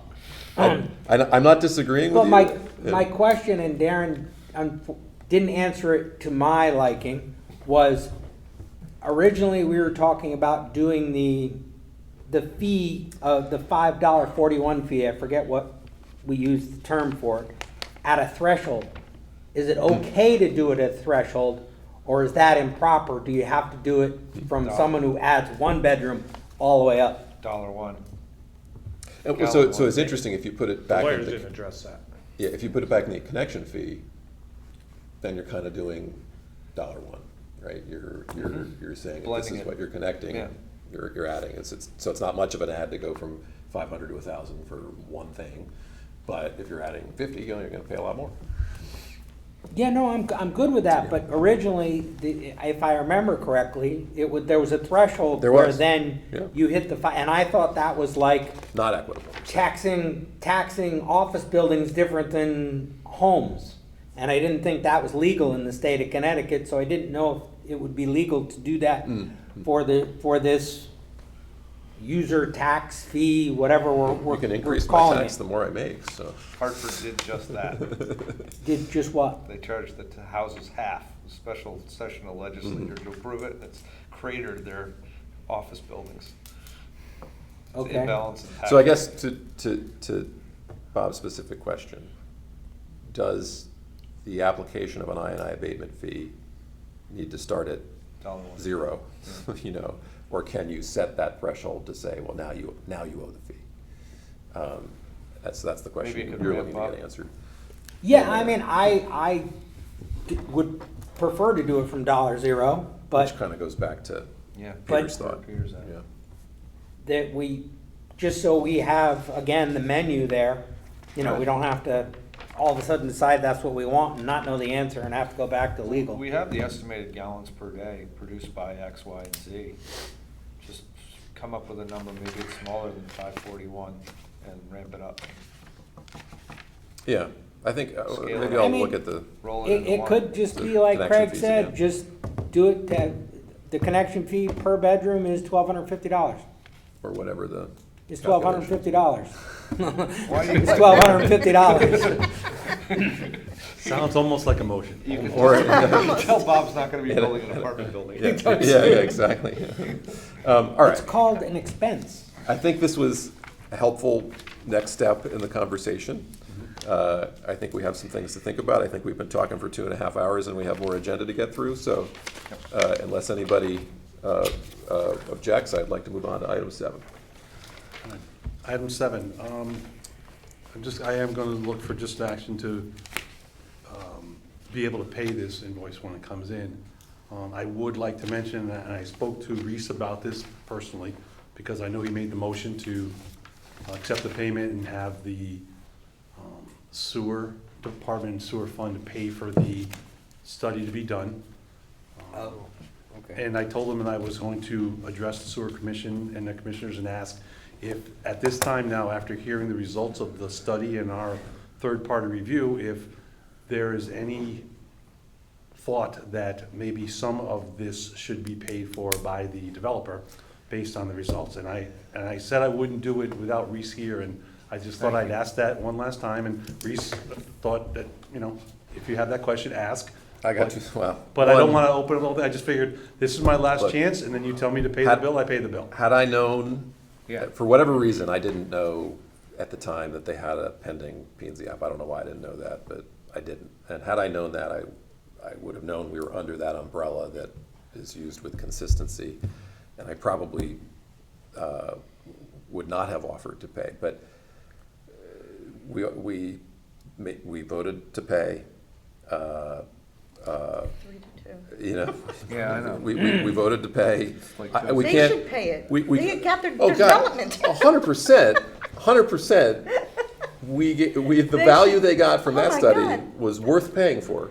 For Um, sure. But we can't, in retrospect, say, well, the study said this versus that, so you're gonna pay this way or that way. I don't feel No, good we about can't that do at that, all. but boy, that was 3-2, and I gotta tell you. Would have helped. Would have helped. Would have Well, paid for it. But, I mean, to be honest with you, I mean, part of the air in the room was sucked out because of the way the possible bill was presented from Arcadis, that it was gonna be $10,000. Up to. No, it said $10,000. Do we know what the bill is? What is the bill? No, but The, are you familiar with? Yeah, that's, the first thing said that. Because you didn't know what you were getting into. I get it, but. Thanks for You staying. were like, Yes, sir, do you want me to? Ed, yes. do we know what the bill is? As of right now, I have the estimated final cost of about $4,200. Okay. Now, I haven't gotten the final invoice yet, but I this understand. reason it's on here is for you to give me a permission to pay it. When it does come in. What time do we want to go home, guys? Go ahead, We pay made a it. motion. Okay. I make I a move motion we- that whatever the bill is under $5,000, that we've authorized to pay it. And that. I'll second that. We don't need to do that. We've already made that vote. Okay. So unless someone wants No, to we change the have a vote, solid number now. if, It's a new motion. if anybody wants to change the vote you made 2 months ago, Not you can me. entertain a motion to change the vote. No, I don't want to. Can we just go through this before I have to pay for dental care for grinding my teeth? There's no motion on the floor. Moving on. Number 8. Superintendent's report. So, to quick rehab, Old Kings Highway South Lining Project, we're just in the closeout phases right now, we're waiting on the final estimates, and as soon as Lindy gets them, she'll go through them, and we'll wrap this up. We have there's 2 small items that are done, but they're done out into the future, and we'll hold that money so that we can pay that when it is completed. The Phase 2 rehab, as you heard, bids are tentatively set to go out, hopefully mid to late May, and we talked about that schedule already. Darren, any update on Woodway and Hoyt? We did get a call from the surveyor for the property on Woodway. We don't know if any work has been completed. We know that they're actively working on it now. Nothing to Thanks update for you on staying the on. Save the Sound folks. I haven't heard anything from them. I am going to forward these documents now to the DEP as completed. We did, Awesome. Who is that? The CMOM and SSES were Yeah, both the- forwarded to Save the Sound for their required review. They've had them now for a couple of months, haven't heard anything, so we're gonna assume that those are now complete and send them to the DEP. we did take care of E. Yeah. F is a hot topic still, so we did send a letter. It is in the, Yeah, I saw it. Saw the okay. letter. We did have a walk-in visit from the owner, April 26th, met with Tony and asked what he needed to do to work on that sewer. So he's gonna have to pull a permit, and Tony let him know that once you go do that, then we'll schedule him to come out and inspect it when it's done. That was the same gentleman that was here with the contractor? Yes, it was. So he's got to dig it out to where the. He said they're gonna dig out the concrete from the steps that are above it. Hopefully the pipe will release itself from No, being it's, pushed. there's a in. porch. Yeah. It's gotta be a complete wall in there. It's not just steps that are above it. You're assuming. No, I've seen there's Well, they the could have porch, a the hole, front but- porch that Yeah. goes all the way Knocks across them the front of the house. Yeah. Whatever the concrete's on top, they're going to take it off of the top of the pipe and create a saddle, if you will. And finally, G. I gave you the email from Mr. Bill Brink, obviously. he's We not must be willing doing at this well. time to work with us, but So I need, and I'm sorry, I should have put this up for a vote. I just need your approval to extend it 5 more years. The same contract. Yes. Well done. It saved your time. That's why we put it in. But after this 5 years, Last round, you spent 6 months, 9 months back and forth, a lot of work. almost Oh, that a was- year. I think it was more than a year. But Yeah. anyway, yeah. So if we vote no, you have to renegotiate? You're cruel. No, no, Does Darren anybody want does. to make a motion before Bob does? I'll move that the, I was just extend the asking a question. You don't see anything in the budget that's popping out, like vehicles, I know, healthcare, you saw stuff years ago that was, I did, I bring it to their attention, and they either explain it or correct it. all right, that's cool. So it's It's been collaborative, both. it's working. It's working. You I made will. it. I made the motion. I'll Well, second. I have one, first I wanted a question on So his, there is a, your answer, your opinion of his response. I expected it. So did I, Okay. but I that's not, the- I don't have a lot of leverage yet. I will in 5 years. Good. I will, because our flows are gonna go down. As long as And Arcadis to- continues to produce to and that- keep working, we're gonna reduce those. to that particular No point, pressure. right now, we're paying for, 14.5% of the treatment plant, of everything. Yeah. So the 2.5% we have between 14.5 and 12 is actually 20% of what we're paying them right now. So we have the ability within our control, with Lindsay's help, to save 20% of the costs. Under the current, under the current, under the current, $600,000. under $600,000 a year, under the current contract. So, we have all the incentive we need. And really, what we want to do is give Ed, the leverage he needs 5 years from now Yeah. to say 12% is too high. Correct. agreed, but we also know that this is gonna be his response over again, so we have to formulate a response to this. You know, sometimes things change. People change. Hey, numbers change, flows change. If there's things that I can hang my hat on that we've done and we are below 12% or getting close to that, I have leverage to push him Yeah. to get me down to 11.5 or There's 11. no retort here, right? There's a retort if you're at 10% and you're saying, well, you're trying to extort us and it's not fair and, Correct. you know. Yeah. Well, At 14, you don't have a whole lot of, 14.5, you don't have a whole lot of leverage. And when- Hey, we when- got to get below 12. How many more rehab projects do we have to get to you anticipating even getting to 12% and getting below it? well, Lindsay, It's not likely. Lindsay here. approximately how big is She the should've flow gonna left. be from their project above the parkway? I mean, Right. how much are they adding? Yeah. oh, look, I showed you the graphs, right? So you look at all the development that you observed in Stanford, right? Their graph has gone up 2% in the last 5 years. Because they're already 130,000 people. I But mean, what I'm saying is, how many connections are they adding north of the parkway? they're adding the east side of, High Ridge Road? High Ridge Road, Yeah, the north east of- side, not the, because they don't river have the, side. they Up don't against have the, the, up against the river. yeah, Yeah. between High Ridge and the river, which is a neighborhood of 50 homes. 50 wet homes. Yep. Sure. But I would hope that They on won't a have their new sump pumps connection, hooked they're up gonna yet. know that they're not connecting with something. Not yet. I would hope. I would hope. We have to take- No, One but can still- hope. But it's still 50, so Yeah. you figure it's 150 to 200 bedrooms. But the likelihood of having that happen in the next 5 years, even if the contract it's is not a- 10%, Not a blip. it's not likely. I'm trying to We'd talk be things up for us. 11 and a I know. half. I mean, know, you get it's more not out as of the big next as two, no. We'd We love get it, back down in the but 12 range. One apartment I have a building's way to gonna have push more it. than that. Yeah. That'll get me to push. That Yeah. means we've dropped 300. 2 percentage points. And they've built That's a those. lot. Yeah, they're gonna continue to. But the other answer is that Stanford is pursuing their own aggressive I&I abatement, Yeah. right? So their flow to this wastewater treatment plant could go down and force ours up, so, anyway, we're doing the right things. And we're paying fairly, right? The other thing is, it's gotta be fair. So we have a motion and a second to approve, New business? no, No, this No, is we're a still- we have a Contract. motion and a second to approve the extension of five-year the contract. 5-year contract with Yeah, but it Stanford. torn on It this. wasn't an action item, okay, but Yep. never mind. Well, Oh, he was asked, it? he asked So- for it to be. Yeah, he did. Yeah. First, second. First, second. Any discussion on the motion? I'm Sense a very unanimous torn. vote here. All those in favor? Okay, 5-0. He's very torn up until the vote. Get your style. Thank you. Good night. We really appreciate it. We have- All right, any requests for new business?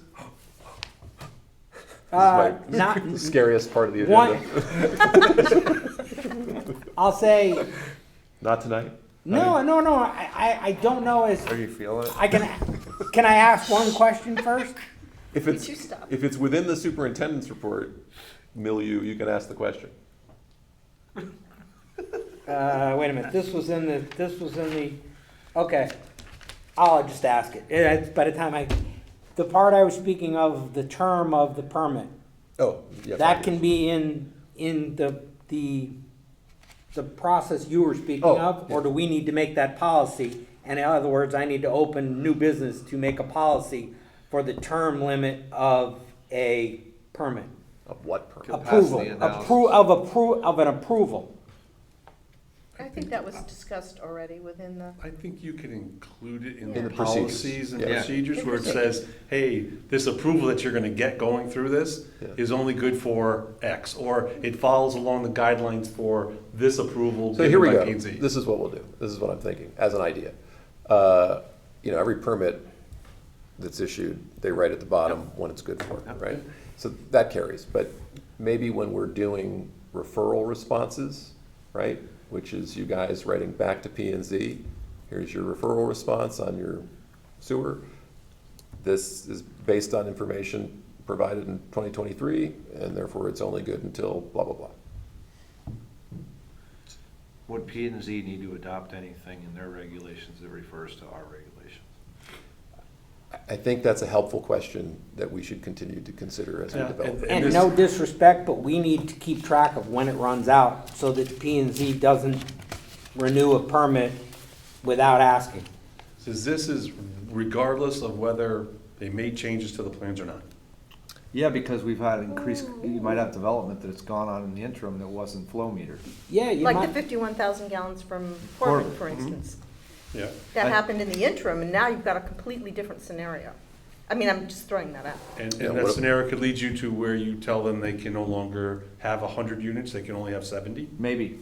We don't Maybe, know. or you or they have have to to do do XXX. holding and pump overnight. There you go. No, I think your line of questioning is not inappropriate, right? Like, there is a legal threshold. Should it be the date on the special permit? Because that's what all the referrals were based on, right? And then the question is, if they go to modify something, should they be asking for a new referral? Well, but then The if- P and Z permit lasts 5 years, If, right? if you're saying the So- permit works for the amount of flow that they were granted, then do they hold that flow? So that someone else trying to go in has to work around the projected flow of that You're project? already asking people that question. That's You're reserved already saying- capacity for improved development. Under- That's been- under the that- that rule- came That up you in put the- out in the study. Yeah. But under the rule you're putting out, you've granted this thing for X years, whatever. And someone else comes in, they want to put a project Yes. near there. Yeah. They come to you, and now you say, well,